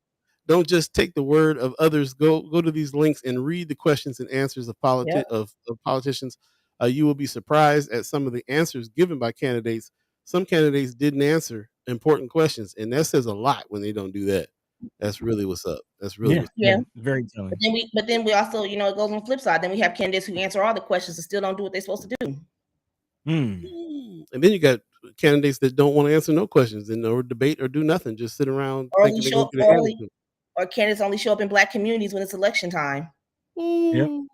I mean, come on, let's keep it 100. I mean, I'll tell y'all, look here. I keep it 100 with y'all.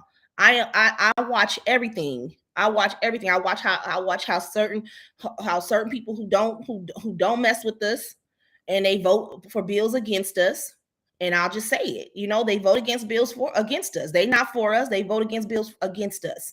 And then when it comes time to election, they want to throw up certain people who they've been talking to. No, let's keep it 100, y'all.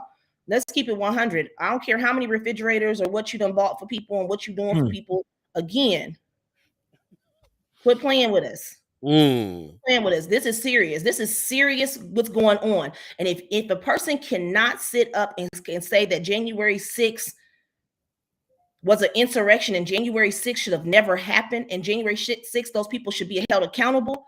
If a person is running for office and they can't say that, then they don't need to be in office, because now they're enabling these people. There you go. Yeah. And they should all speak at all forums. But again, if you don't speak at a forum, make sure you find out. It's like, don't be a spokesperson for somebody when they don't know the facts. Let's say all forums. All forums mean speak to those forums when they are in a reasonable amount of time. And I want people to understand that. Yeah. And don't say you can't come to a Black pastor forum. You want to come. Don't say. And I tell people, Black folks, our vote is not the break in case of emergency vote. Show up, hold everybody accountable. I don't care what party they're with. Yeah. So, hey, let me ask you this about the Democratic Party. Do you guys usually had a little voters guide or something like that had all the candidates on the Democratic side on? Do you have that? Has that been out? Have you been putting that out? Oh, that's been out. It's so another round of it. Another 60,000 went out. I think. What's today?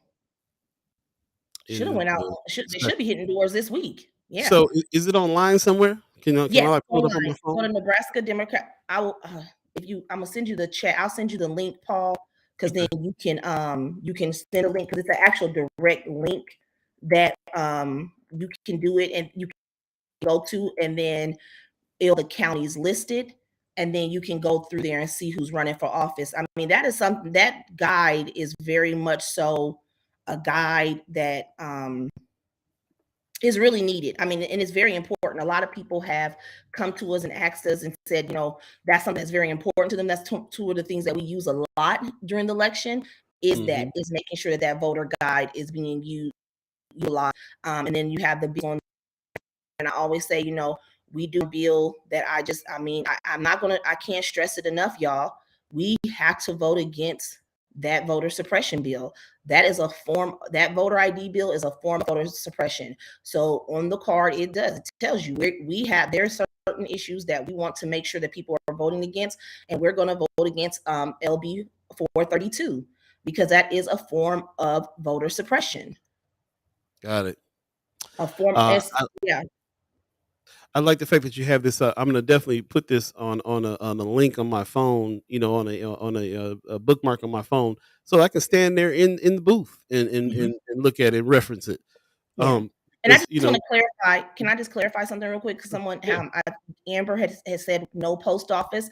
That was recommended by the Douglas. I just want to make sure this is on the record. That was recommended by the Douglas County Election Commission office by Brian Cruz when we were all on a stakeholders call, basically advising us to not tell people to drop them in the U.S. Postal Office because of the mail has been delayed. So just to make sure that people's ballots actually get in a reasonable time so that their vote does count. And I appreciate Brian Cruz and the work that him and Chris Carruthers are doing at the Douglas County Election Commission office. And if people do not know, another fun fact about the Douglas County Election Commission office, the director, well, the executive director, I should say, the head commissioner is appointed by the governor.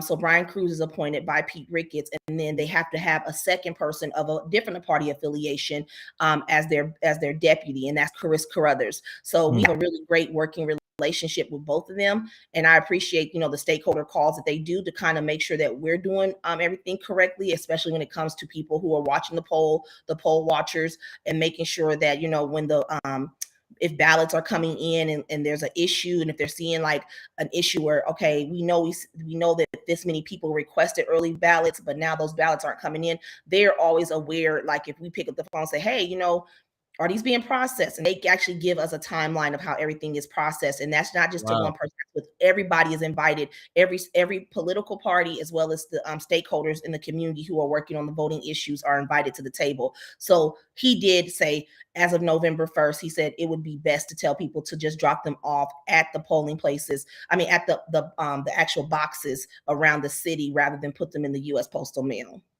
Got it. Appreciate you. We're gonna have to let you go. Definitely want to bring in our next guest. So give us a final word. Of course, I want to feel your passion about what's going on this last week and what we need to be doing next Tuesday. Man, I just say this with all my get out and vote. And like when Easter said in the comments, research those candidates, read those voter guides, talk to the candidates, pick up the phone and call the candidates. You are their boss at the end of the day, because you elect them to represent you. And if you don't have the authority, or feel that you don't have the authority to call them, you do. You are their boss. They are elected by the people for the people. So make sure that you're holding every single candidate or elected official accountable. Talk to them. Find out why they're running. Find out why they voted against. Find out why they voted for certain bills. You just want to make sure that you're keeping that communication. And I need you all to show up next week. Show up. I saw a post, and I'm gonna leave it at this. Show up the same way they showed up on January 6th to the Capitol. I need y'all to show up to the voting polls like that. We're climbing fences to get to them polls, all that. Man.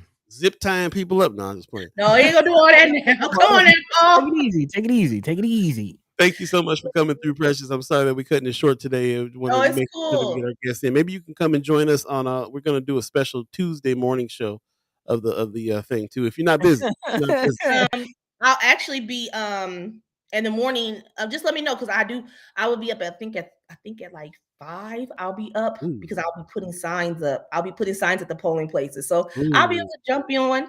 But I appreciate all y'all, and I appreciate y'all for rocking with us. I mean, we've been, I don't know when we started Politicin with P, but just the fact that, the community is being so supportive of the work that we're doing. And again, I do this work to be informative and educational to our people and to people who vote. I don't do it just for any type of clout. Or for recognition. I want us to know why we're voting, because our vote is so powerful, and we have to continue to take that power back and be able to say, no, this is what we want, not let somebody tell us what they want. Again, we elect them. We are their bosses. Word. We are their board of directors. They have to answer to us. So again, right.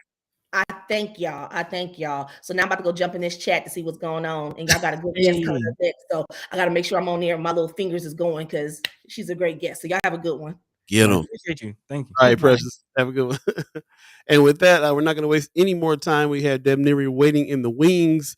Thank you so much for waiting, ladies and gentlemen. Deb Neary, District 8. How are you this morning? Thanks for joining us. No sound. Yep. You muted yourself? Boy, I wish there was a way we can check sound in the wings. Right. You can hear us, though, correct? There's a cogwheel there that says settings. See if hit that and see if it's got your mic. While we're waiting on jumping into the chat real quick, Erica Felt says it's so powerful that Georgia moved Walker from Texas to Georgia, thinking he could divert votes. Very, very, very true. Also, this person, Amber Parker, is in the chat also saying, here is the People's Republic of China that I was referring to. Got a lot of things she's saying. Keitron Zykel is in the chat saying Amber, China's comment was referring to Los Angeles DA's investigation. Thank you, chat chimers, for going in. She's trying to clarify some things. But we're also, our regular chat chimers are saying Amber Parker, here's Marianne Williams saying Amber Parker commented on a post in Friends of First Sky saying democracy is a bad idea. I obviously have issues with that. So I do not believe that this is a person that is a regular chat chimer here. So yeah, I can see that there's people going in already. I appreciate the chat chimers on that. Thank you very much for that. And we appreciate that while we try to get the show on the road here. Ms. Neary, are you still having some issues with that? Can't figure that out. Oh, we hear you now.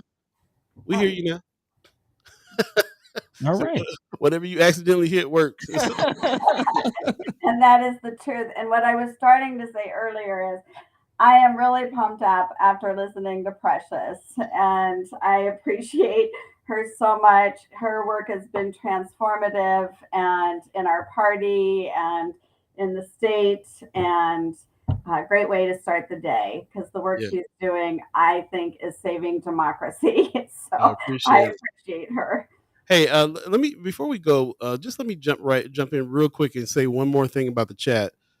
Amber Parker, I don't know if you know about this show and about our chat chimers, but this is really a discussion that we have with everybody, and this is not a place to, we don't really spam ideas and go off without conversation, just saying what you're trying to say.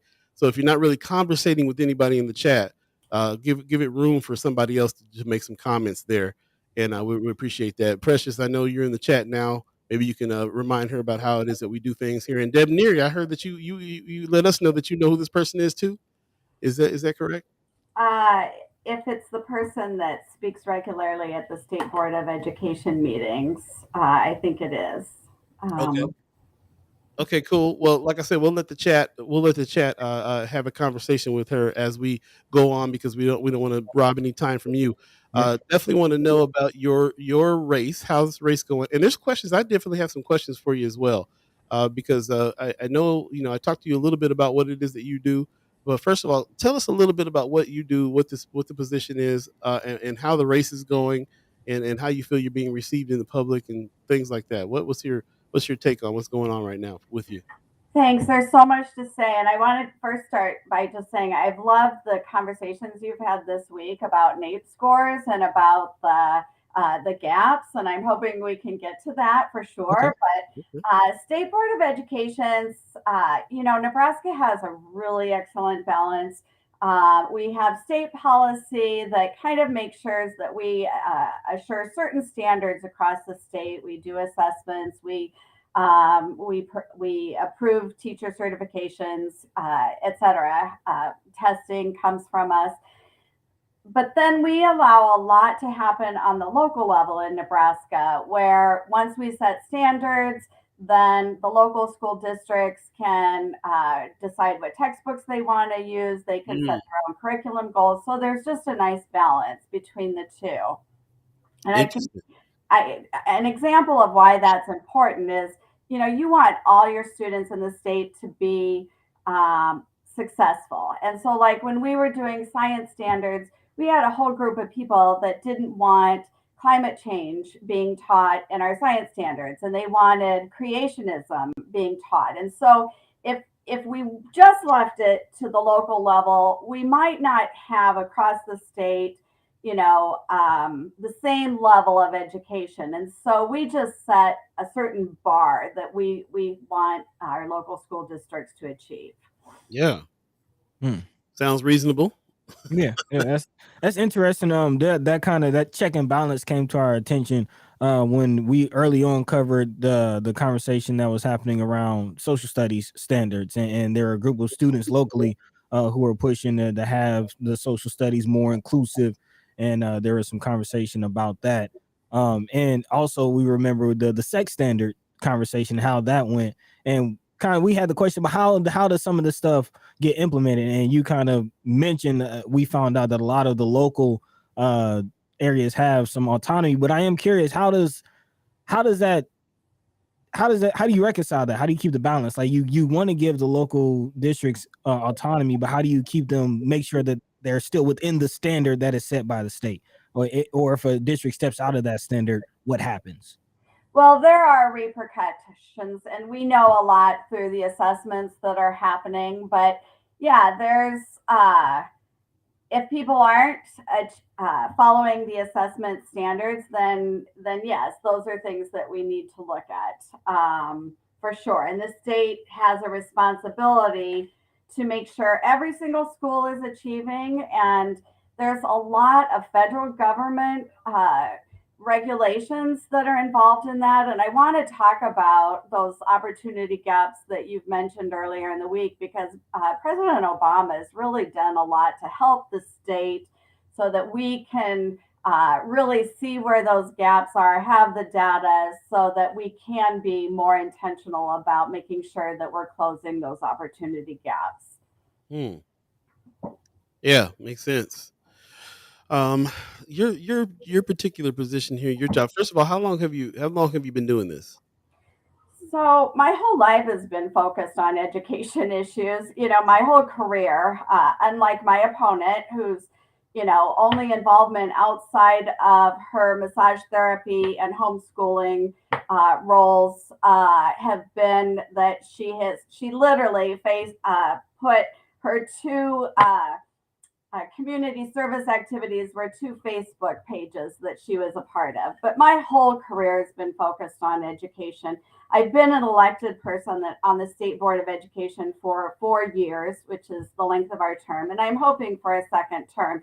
I actually think anybody who cares about those opportunity gaps, and anybody who cares about public education in Nebraska is going to care about the state board election. I think it's up there amongst one of the most important elections going on right now, because people don't realize what's going to happen if these extremists get the majority on the board, which they are very close to. They have so much more money than the four of us that are running on just common sense platforms. Wow. Well, I definitely need to get to this point. Two points really. I'll throw them out there so that Buddy, you can jump in after me. The first point that I want to address is when you went through this race the first time. I'm sure it was a different climate than it is now. Are the kind of attacks, the kind of things that are happening now, where you, first of all, for people that don't know, there's so many attack ads and stuff like that on you. I gotta ask. Part of my second question is part of this too. Like, why all the controversy? Why is there so many people attacking? Is it just the climate of what's going on this time around this run? Can you compare that to the first time you ran 4 years ago? What's different now? Exactly my question. Yeah, money, is part of it, but also there is this nationwide push to take over the school boards. And I mean, Ricketts has put 15,000 in my race. One of his friends has put 25,000 in my. I mean, my opponent has, oh my gosh, I think it's like 150,000. And when I ran 4 years ago, I only had to raise 45,000. But it's so interesting. 4 years ago, when I ran against a guy named Pat McPherson, and a lot of people know him as he wrote this racist blog right after he got elected. It was uncovered that he wrote and called Obama some very inappropriate names. And everyone in the state at that point, the atmosphere was so different that even Governor Ricketts said, "You need to step down, Pat." Deb Fisher, everybody told him he had to step down. Well, he wouldn't, and there was nothing to stop him. And then he went and decided to run again. And I knew there was nobody that could beat him. And so I just ran against him. Like, I wasn't going to let him get elected again. And so there was controversy. But now these people that are making these racist comments, like my opponent, who thinks that white people are discriminated against and thinks that CRT is the biggest problem we have in education, like, now instead of them being told, "Oh my gosh, what you're doing is so inappropriate," now the governor is fueling them and paying for them. So it is a completely different atmosphere than 4 years ago. Wow. Can I just tell one more story too? Like 2 years ago, as soon as I got on the board, we worked on a non-discrimination statement. And when I got on the board, it was not inclusive enough. And I worked with my fellow board members for 9 months, and we finally came up with a statement that we unanimously approved that was very inclusive of all students. Then 2 years later, that statement was thrown out the window when people were working on the health standards. Because what people don't realize is the health standards wasn't just about sex education that was the controversy. This was never in the paper, but the whole section on social emotional learning and mental health and getting along with people, they took out in the second draft, my fellow board members, because I was never on the committee, even though people think I'm the driver of sex ed, I was never on the committee that worked on sex ed. They took out every single mention of racism, cultural diversity, equity, because they were afraid that it was going to be called CRT. And these are my fellow board members who I do, adore very much, but they were moderate Democrats and Republicans both, that took out all mention of racism in these health education standards because of fear it would look like CRT. Wow. That just goes to show you how much pressure people are putting on that. Yeah, it's a lot of fear and a lot of pressure out there, and a lot of misconceptions, which is kind of where I wanted to pick up. You mentioned CRT, and I am curious. 2 questions. What is your take on what CRT is, and is it being taught in the schools? So I understand about systemic oppression. I mean, and that it permeates our society. I have a master's in history. I mean, I understand all of those things, and it is one of the things that when we look at opportunity gaps in education, we definitely need to have an awareness about. Uh, but in our schools and what we're teaching our students is not CRT. I work Barry Thomas. I don't know if you know him, but Yep. he was one of the major people involved in putting together the new social studies standards. I was checking in with him on a regular basis. Like, are we sure that these standards show the stories from all perspectives? And he assured me that we do, because one of the things we know about moving those opportunity gaps is children of color need to see themselves in a supportive school environment. And what that means is they need to see people of color that look like them in the school building and, you know, as teachers and in leadership roles, but they also need to see people that look like them in their textbooks and stories that they're learning about. I mean, research shows that's going to make a huge difference. And so CRT is not being taught in our schools. And so it shouldn't even be a topic. But accurate American history is being taught, and that does need to be taught. Yeah, thank you for that clarification. And I do want to give a quick shout out to Brother Barry Thomas. He actually had a direct impact on my life. He was a teacher at Omaha North when I went there before he moved on to the tech building and to administrative position. I was actually a mentor of mine that helped me stay out of some trouble. So yeah, big shout out to Brother Barry Thomas and everything that you just mentioned about seeing a representative like yourself in a position like, you know, a teacher, administrator, community mentor. I'm a direct product of that, and it definitely does matter seeing a brother like Barry Thomas do what he does. So big shout out to Brother Barry Thomas, and definitely glad, you know, the work that he's been doing. May I just comment on something in the chat? Sure, yeah. Somebody's saying they don't like my use of the word extremist, but I'm using that word intentionally because my opponent, people think that she's just a conservative. No, she's not. She is an extremist who has on her own Facebook page, because I have relatives that have sent me these screenshots, said that she thinks that white people are discriminated against, and she doesn't want her children being taught this guilt, okay? She's also said that she doesn't believe autism is a real thing. I have screenshots of all of this.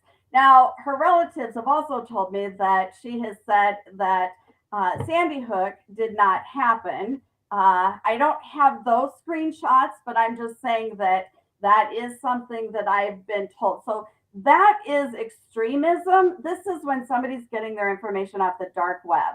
That is not just a regular conservative that I am up against. And so people need to realize how scary my opponent is. Like, that she really thinks that white people are discriminated against, and that's the big problem we have in education right now.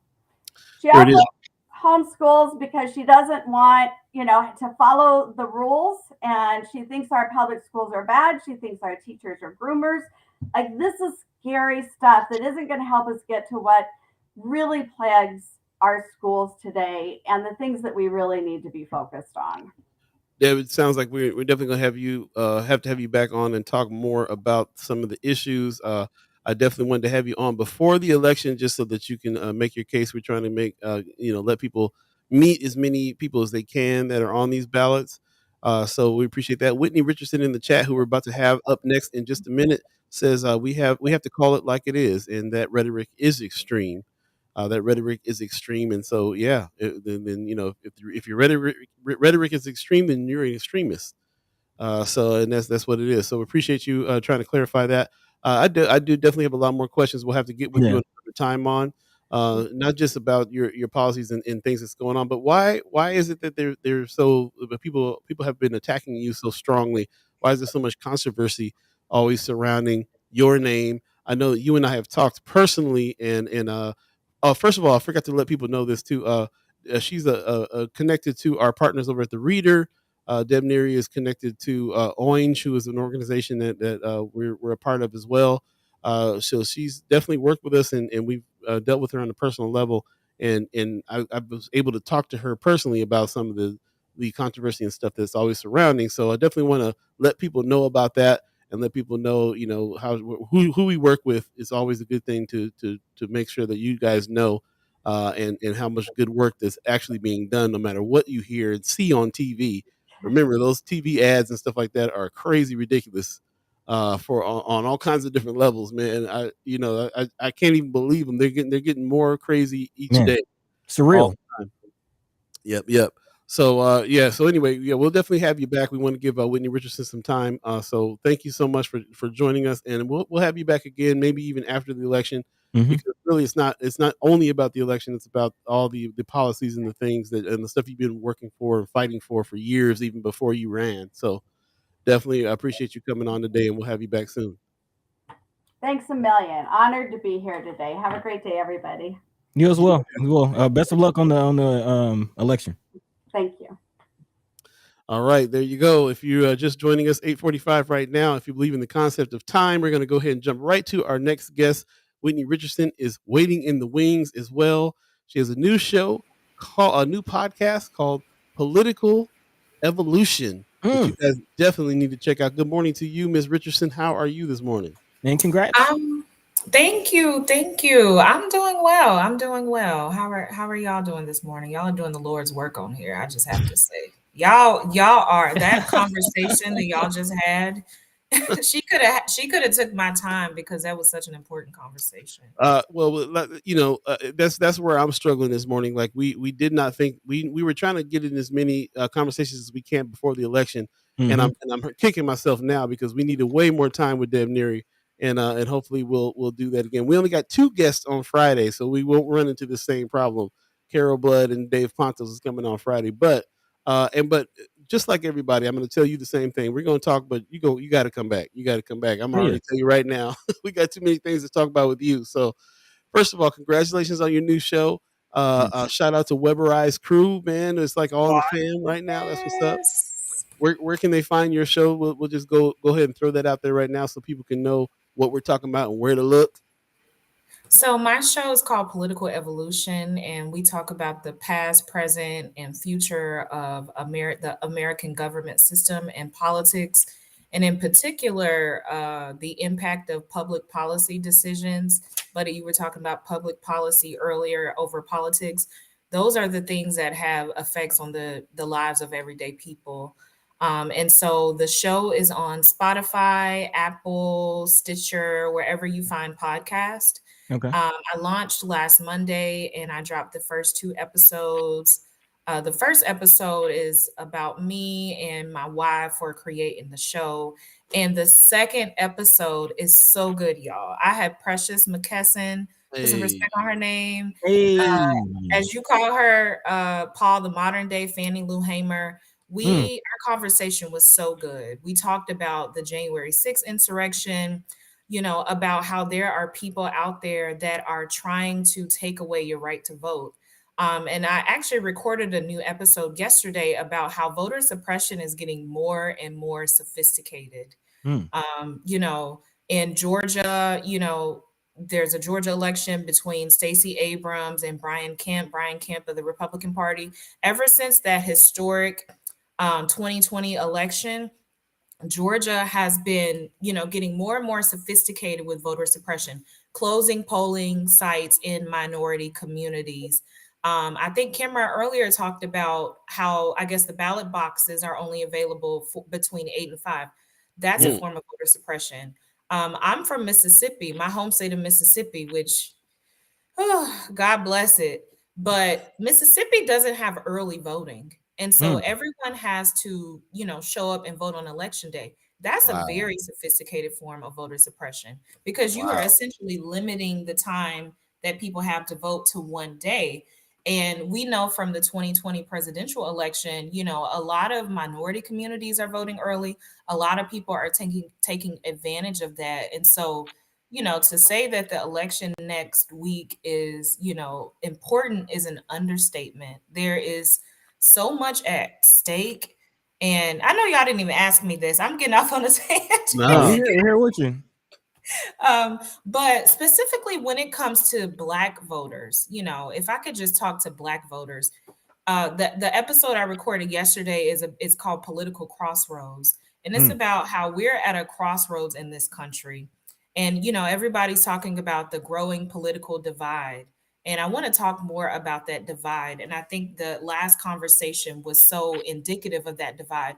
We have a divide in this country of people who respect the rule of law, who respect democracy, and then we have the people on the other side, the January 6th insurrectionists, Trump supporters who don't respect the rule of law, who don't respect democracy, and who don't respect, the right of everyone to have the right to vote.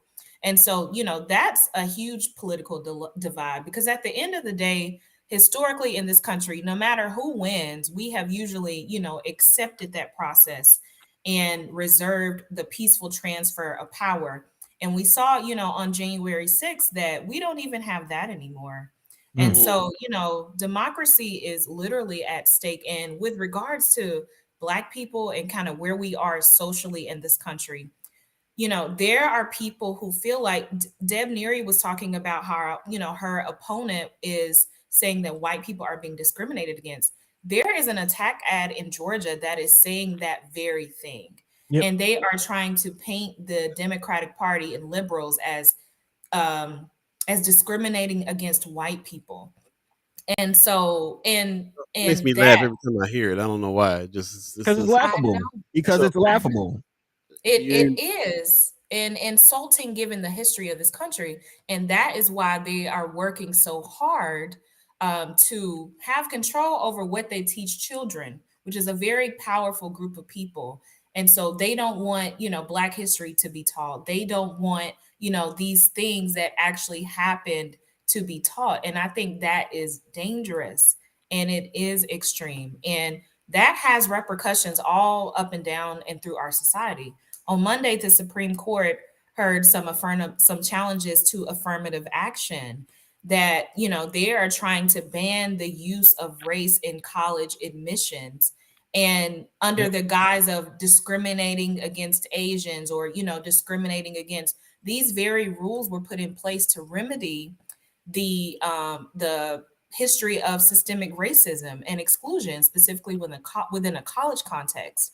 And so I say all that to say is they're working on several fronts to, let's try to control history, what we teach children. Let's reverse affirmative action. Let's reverse Roe. And so we have to, use our power, the right to vote, to, to combat that. And that's why Precious's episode was so special. Is episode 2. Like she talks about, as she says all the time, if your vote wasn't that important, they wouldn't be working so hard to take that away. And the last thing I'll say about that is it kind of goes to a conversation you guys were having earlier about people not feeling as comfortable about voting or not really seeing, their role or the impact of that.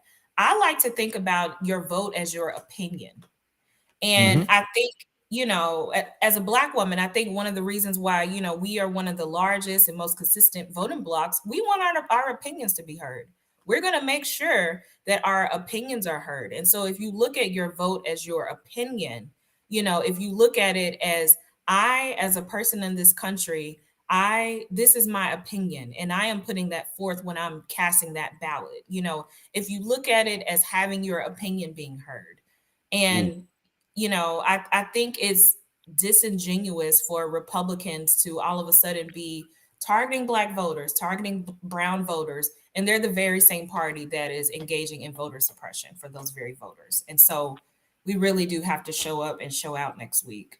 Oh yeah, I hear your passion in that for sure. On that tip for us to be out there doing what we need to do next week. Just to let the people know a little bit.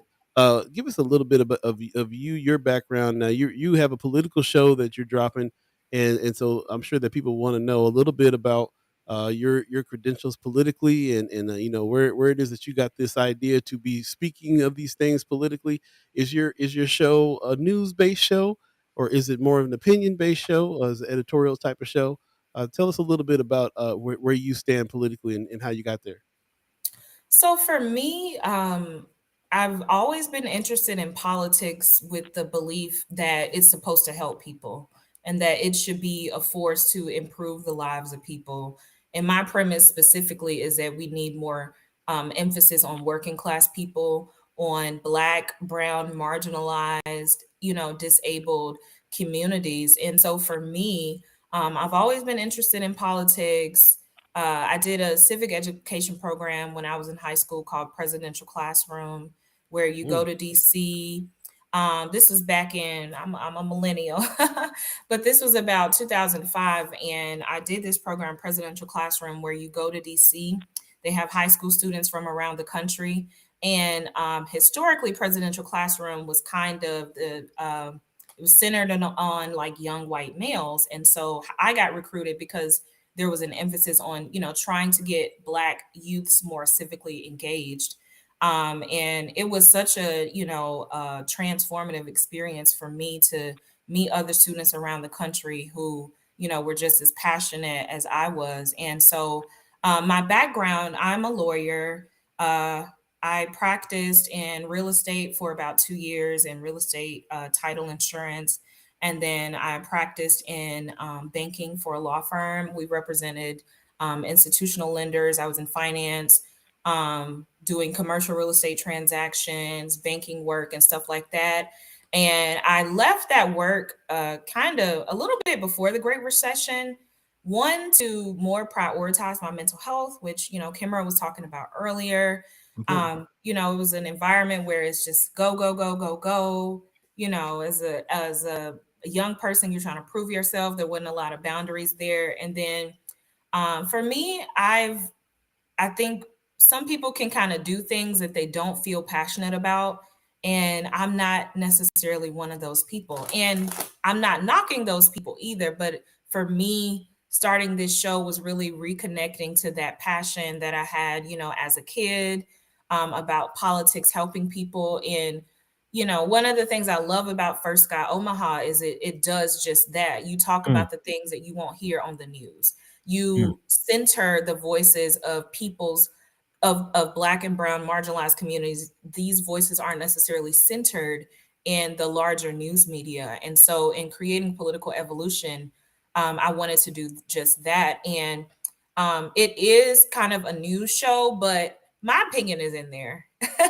My opinion is in there. And, I look at it, if people like Candace Owens if she's putting her opinion out there and reaching a lot of these people, then my opinion, my opinion and my beliefs that we need a more humane centered world in politics, that needs to be out there too.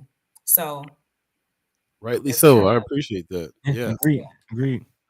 That's very awesome. Well, thank you again. Once again, like I said, we will definitely have to have you back and talk more about that and work together a lot. I think working together, we definitely are talking about politics a lot right now because of this election season. That's not all that we get into. We definitely have other topics and other things that we want to discuss that we feel is important, in that our chat chimers feel is important to them as well.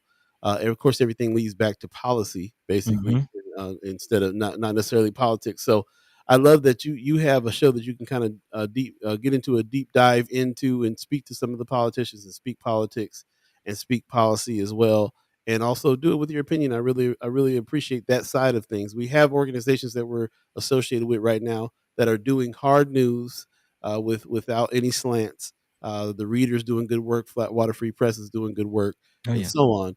They can take those things and do deep dives and dig in and do solutions journalism and everything they do, and then we can take those subjects and we can go and talk about them with each other with like-minded people.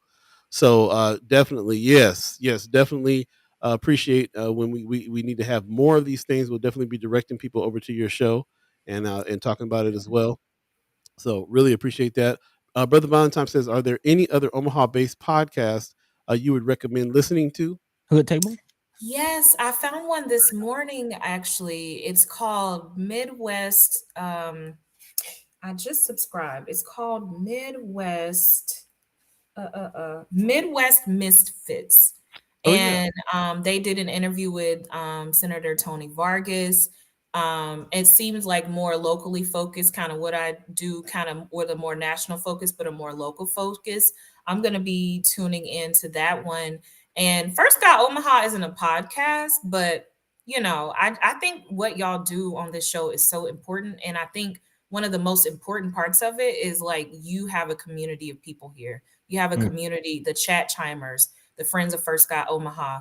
You have a community of people that are civically engaged. And I think that is, what we need more of, So First Appreciate Sky that. Omaha. Hey, First Sky fam in the house. And with that said, I gotta address it. Paul. I know you see it going on in the chat. I'm planning on it. Yep. Yeah. All I want to say is, it's funny that you said this is not a podcast. I'm kind of curious. Like, I would agree is I wouldn't fully call it a podcast. Not quite sure what I would call it. But what I would say is, yes, we do appreciate our chat chimers, and we do want that chat to be respectful. It's okay to disagree. It's okay to not, to share your opinions. We want everyone to be able to share their opinions because that's how we get this conversation through. Just please be respectful to each other. Even if you disagree, please be respectful. Yeah, and I'm going to add to that. But before I do that, I'm going to go ahead and let Miss Richardson go because she don't need to be privy about she don't need to be a part of what I'm about to say next. I'm about to go in. I might need to. Political evolution, check it out. Let's just do that. Just do that. Thank y'all for having me. Yeah, thank you so much. Everybody thinks that everybody's in the chat talking about they can't wait to check out your show, and people have already checked it out in the chat. Chat chimers are up on this, so that's what's up. Also, I was going to say, yes, the other one I was going to say, Brother Valentine was Swing Left from Nebraska has a podcast. Seeing Red Nebraska is one I keep looking at a lot, and also the Hood Table. Don't forget about them. These are all people doing the good work, letting Black voices shine, and that's what this is all about. And now we got a new one, thanks to Whittney Richardson, our sister over here, and thanks to Weberize the Squad. Political evolution is happening everywhere that you get podcasts. Definitely go check them out. That's what's up. Really appreciate you coming on, and we'll come back another time and we'll talk about it and do a little cross collab on some stuff and all that good stuff. So yes, good job, and I'm glad you're speaking up. I'm glad your voice is strong out there. We love it. Thank you. I appreciate that. Thank y'all for having me. No problem. We'll see you again. Peace. Have a good one. Okay, just want to before we get out of here, it is 9:01, and so we got no haps happening today. It's Wednesday. Save the haps for Friday. Definitely want to go in. From what I can see while I'm trying to do this show, and I'm looking at what's going on, and people are talking. There's definitely some people in the chat. Amber Parker is one of them I'm seeing. There's some other people, maybe Denise Bradshaw, not really sure, but the chat chimers are doing the work for us here. They're doing the moderation of the chat. This is a discussion group. We are discussing what we're discussing. Nobody is really pushing out their way of thinking without having a discussion about it. That's what Buddy means about the respectful part. And we're going to keep a very comfortable, safe place for us, the chat chimers, and everybody who has been down with this show to have a discussion. If the show turns into something that the chat chimers need to go in and battle and fight and argue with people who don't want to, who are not here to learn and change the way that we are, not here to do that, then I'll just delete them. I don't give a. This is not a news show. You don't get a voice just because.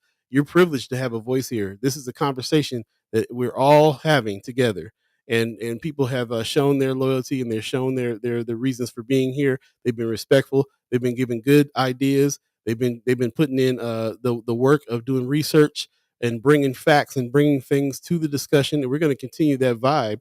And if it turns into some regular old chat chiming sounding, chat troll sounding stuff, I'll just delete the people who aren't here to have these discussions, because this is a discussion group. We can battle in the street. We're here to all get on the same page and have Black voices, especially Black voices, stand out, and people of color stand out. Period. End. Gwen Easter is always laying a diatribe on us at the very last part of the day. So definitely go back and check out what she's talking about for sure. But Marianne Williams says some of these people like Amber showed up because Deb Neary was on. Right. So this is more attacking Deb Neary. Deb Neary always is getting got some bad attack ads and stuff out there. And it's interesting how they're really after her, really want to know more about why the controversy, what's up. To me, it feels a little bit like when somebody's speaking up and speaking the truth, then you got people that need to come and do more than just argue with you. They need to attack you. You know what I'm saying? Might be well, buddy, me and you was talking about what's going on with Kanye and stuff like that. Same type of thing. I mean, it's one thing to disagree; it's another thing to attack, and to come on and think you got to protect somebody from from stuff and all that kind of mess. I don't know what everybody's thinking or going through, but it doesn't matter because this is our show, and what our show is doing is having a discussion with our chat chimers so that we can find the language and the camaraderie to be able to battle the things that we all feel like we need to battle. uh, Precious McKesson said, "Baby, I love it when these people come in here talking crazy." Okay, she be in there. You get on them. Erica Felt, I can see Erica Felt in here battling. Marianne Williams in here battling. A lot of people in here battling. That's cool, but I don't want you guys to have to do that. If you guys don't, if you guys are good with shutting people down that come in here tripping, then go ahead. But for the most part, if it comes down to it, I'll just shut them out. This is not a democracy here on this show. This is our show, and we decided this is going to be a discussion with like-minded people and people who are going to be able to have discussions, learn, humble enough to learn, listen, look at facts, and there everywhere else besides this show is a place where you can hear things that sound incredibly ridiculous to you. This is the only place I can come to every day and feel like I'm talking to people reasonably who decide who can talk reasonably and have reasonable conversations about stuff where I can learn. I can be vulnerable enough to sit here and learn stuff that I don't know, and so on and so forth. So if that's the spirit that you're coming with, come on with it. As you can see, chat chimers will chime up. If that's not the spirit, if you come on to attack because we have a certain guest on, and by the way, Amber Parker, we've never had a guest on that other people from outside of our chat chiming group came in to try to say something about or attack or be a part of the show today because we had a certain guest on. So it's really standing out of some of the things. I appreciate it. If this is not the first time you listen to the show, I appreciate it. If you've been a ghost listener, that's cool. If you want to share things, that's great. But just remember, speak to people like as if we're speaking in conversation with each other. It's real easy to go all trolly with the chat because that's how chats go everywhere else. But that's not how the chat goes here. The chat goes here as if we were standing in front of each other having a civil conversation and being open enough to be able to speak to each other about our ideas and beliefs, agree to disagree, and not push it down people's throat if you don't agree and all that kind of stuff. So that's what's up, and that's what it is. So appreciate that.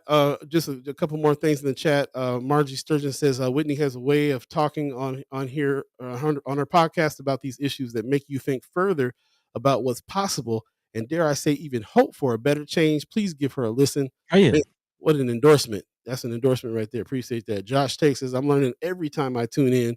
Favorite show, hands down. Thank you, Josh. Appreciate you very much. Just one more thing to remember. Because we have this kind of show that we have, if Erica doesn't show up, we calling her because we know her. If Pops doesn't chime in the morning, people are asking what's going on. This is not just a chat where random people can come in and talk. This is community. a family. This is a community of people that know each other and know each other personally, and that's what's happening. And thinking can the choir go ahead and sing? Can I get an amen? Mama Man. Godson, I'm in here preaching. That's what's up. So appreciate you once again. Rose Review says if the new listeners aren't spreading spam, I would keep them. They will take the word back to their people and let them know you have opinions. Minds can be changed by listening to intellect. And Go ahead. that's kind of my point, and I definitely second what Paul is saying. Like, if you're coming here to spam, if you're coming here with adversarial energy, this is not it. This is not it. But I do appreciate dissenting views. I do appreciate opposing ideas because that's how we get through the minutia. That's, I don't want this to become a circle jerk. I don't want everybody like, yeah, that sounds good. Yeah, like if I'm wrong, tell me. Yeah. If I'm spreading misinformation, tell me. If you have a different point of view or something, what you feel like is valid, tell me, and then we can, as respecting humans, have that dialogue. This is how society is supposed to go. And that's the point right there. We don't mind you having a different opinion or different things that you think are facts that you're trying to present. It's about the style. It's about the style over here. So yeah. The style is respectful. The style is open to talk and learn. The style is let's not bombard each other with our rhetoric and our ideas. Let's ask questions. That's what you do in regular conversations. You ask questions. You ask other people what they think. You ask for other people's opinions. just like you were speaking face to face, having conversation. That's what this is about. So that's what's up. But again, if it gets too ridiculous, Chad Chimers, hear me. Shut it down. I'll block somebody in a hot minute. So look what happened. The chat chimers are chiming up on your behalf, saying can't keep it. We like to have these kinds of discussions. Cool, you in here then, because that's what it's about. It's about the chat chimers and these conversations. And so if y'all feel like, go ahead and talk. But if ever any of the chat chimers comes to me and says, look, this person in here just starting mess, just ain't never, gone in a hot minute, in a hot second, because I come here for some peace. I don't come here. I can get on the news, man, and get mad at what's going on Fox and everything else that's going on that's making, or CNN even too. Any of them pisses me off a lot, all the time. So this is the conversation I'm trying to have with the fam here. So if you ain't fam, then come in with some respect. It's just like if I don't know you, you're not going to come in my house and leave your shoes on and talk a bunch of junk that you believe, and then just think that's how the night's gonna go. This is our house. Right. Yeah. Make no mistake. This is our house. We're going to let you in if you're cool. You're going to take your shoes off. You're going to sit there respectful. You're going to ask questions and act like you're in somebody else's house. Period. End. Point blank, period, like Katie Rain says. All right. We're going to get out of here. It's already 10 minutes after. Erica Phil says, right. Don't want to wake up to foolishness. I'm here to learn, share, and grow. That's right. Gwen Easter. We'll definitely go back and check out your chat. The things that you've done. You've been a person that has been continuing on to add to the conversation here and be a part of the community. So we appreciate you. I see Tiffany Carter put something out replying to Gwen Easter. Definitely got to go back and look and see what's going on here. Appreciate everybody who is also having conversations amongst yourself in the chat. But we also direct the conversations here too. If you got something that you want to say, go offline and talk to each other if it's going to be a fight. But we're here to kind of direct the conversation and have a conversation with the people who are here. The church is turning up. Black Dynamite said, that's what's up. So thank you very much for joining us today on this Double Women's Wednesday. And I think that's all I got to say on that. Join us Friday when Senator Carol Blood puts some respect on her name comes through. Also, Dave Pontos puts some respect on his name comes through. We'll have some more discussion. And don't remember, this is the last week before it's time to vote next Tuesday. So stay on with us. And a special treat next Tuesday as well. We'll have a special show for Vote Day that morning. And we'll have Michelle Troxclair on with us, back with some soapbox moments and all that good thing. So we really appreciate that very much. Yep. Can't wait. Yeah, man, if anybody needs any help with the voter guide and need to know what's happening, hit up the chat chimers, hit us up, hit anybody up, ask some questions, talk, but whatever needs to happen, get a grasp on what's going on so we can go there and go do what we got to do next Tuesday, and it'll be what it is. With that said, buddy, you got any last words for the people? Man, big shout out to the guests today for coming through. Preston McKesson, Deb Neary, running for state education board District 8. Big shout out to Whittney Richardson. Put some respect on her name. Be sure to check out the new podcast available where you find podcasts. Again, Political Evolution, which I love the title. And then, of course, as always, a big shout out to Sister Snipes for dropping in with us, letting us know what's good in the hood. Make sure you're looking out and checking out the Culture House on the day after the election for the party after the polls. Big shout out to our partners over at the Culture House for putting that together as well. And then also, big shout out to everyone out there, all the chat chimers for joining the conversation, joining the chat as always, letting your mind be free, letting your voice be heard. We appreciate you, even if we don't disagree, man. As long as you're being respectful, it's all welcome, man. This is a conversation platform. Conversation rules the nation. Spread love. Take care of yourselves. Protect your peace. And until next time, Paul B. Yo. Take it away. That's what's up. Ms. Eckerfeld says, thankful for the strong women who visited and spoke today, as am I. Thankful for First Sky Omaha providing this platform. Please, everyone, be good to yourselves. Protect your peace. Drink water. Appreciate that very much. Vicky Young says, take care to you too. Marianne Williams says, thanks, guys. And to everyone on today. Yep, thank you very much. Linda Chicago says, thank you for shutting down Keyboard Warriors. I usually share your show on Twitter. I paused today because I didn't want Deb to get attacked once her trolls saw the post. Wow. Okay, y'all protecting Deb too. That's what's up. Appreciate it very much. So thank you very much. This was a very powerful show. If you miss any parts of the show, you can go back and watch it on Twitter, on Facebook, on YouTube. watch the entirety of the show, and definitely go back and read the chats and see what's going on and see what people are thinking and what people are arguing about. So really, really, really appreciate everybody that came in. Even the people who are not chat chimers and are not friends of First Sky Omaha, that are first time in the chat, speaking their truths. If that's your truth, that's your truth. Appreciate everybody who even did that, because I appreciate the chat chimers that responded to you. So thank you very much. Mama God says, love you, First Sky fam. Love you too, Mama God. Appreciate you very much. And before we get out of here, of course, we want to say rest in peace, Takeoff. Yeah. Really got to do something about this. The new self-destruction, we got to put the new self-destruction song we got to put out and start calling for some of our young rappers to stop being killed off this way, man. So it's messed up. They're too young to go this way. So yeah. So hearts. What they say. What do they say? Thoughts and prayers to the family. Yeah, hearts and minds, man. Definitely condolences to the family, friends, everyone who's close, and just the community, man. Community's hurting. We need real healing. Man. So take care of yourselves. Take care of your loved ones. Take it easy. Until next time. Latest show we've ever had now, man, 9:15. So sorry about that. I want to give thanks to the Omaha Tribe elders for allowing us to be here. Want to give a shout out to our elders for allowing us to speak before them. And shout out to you, the chat chimers, allowing us to speak with you. Thank you very much. Thank you to all the supporters as well, the people that are doing recurring donations. You can go to firstsky.omaha.com, hit the donate button. Really appreciate that. Pop says, great show. Love you, fam. Brother Valentine says, stay safe, fam. Appreciate you. You guys do the same. Thank you very much. And we'll see you Friday when we have special guest Carol Blood. Put some respect on her name.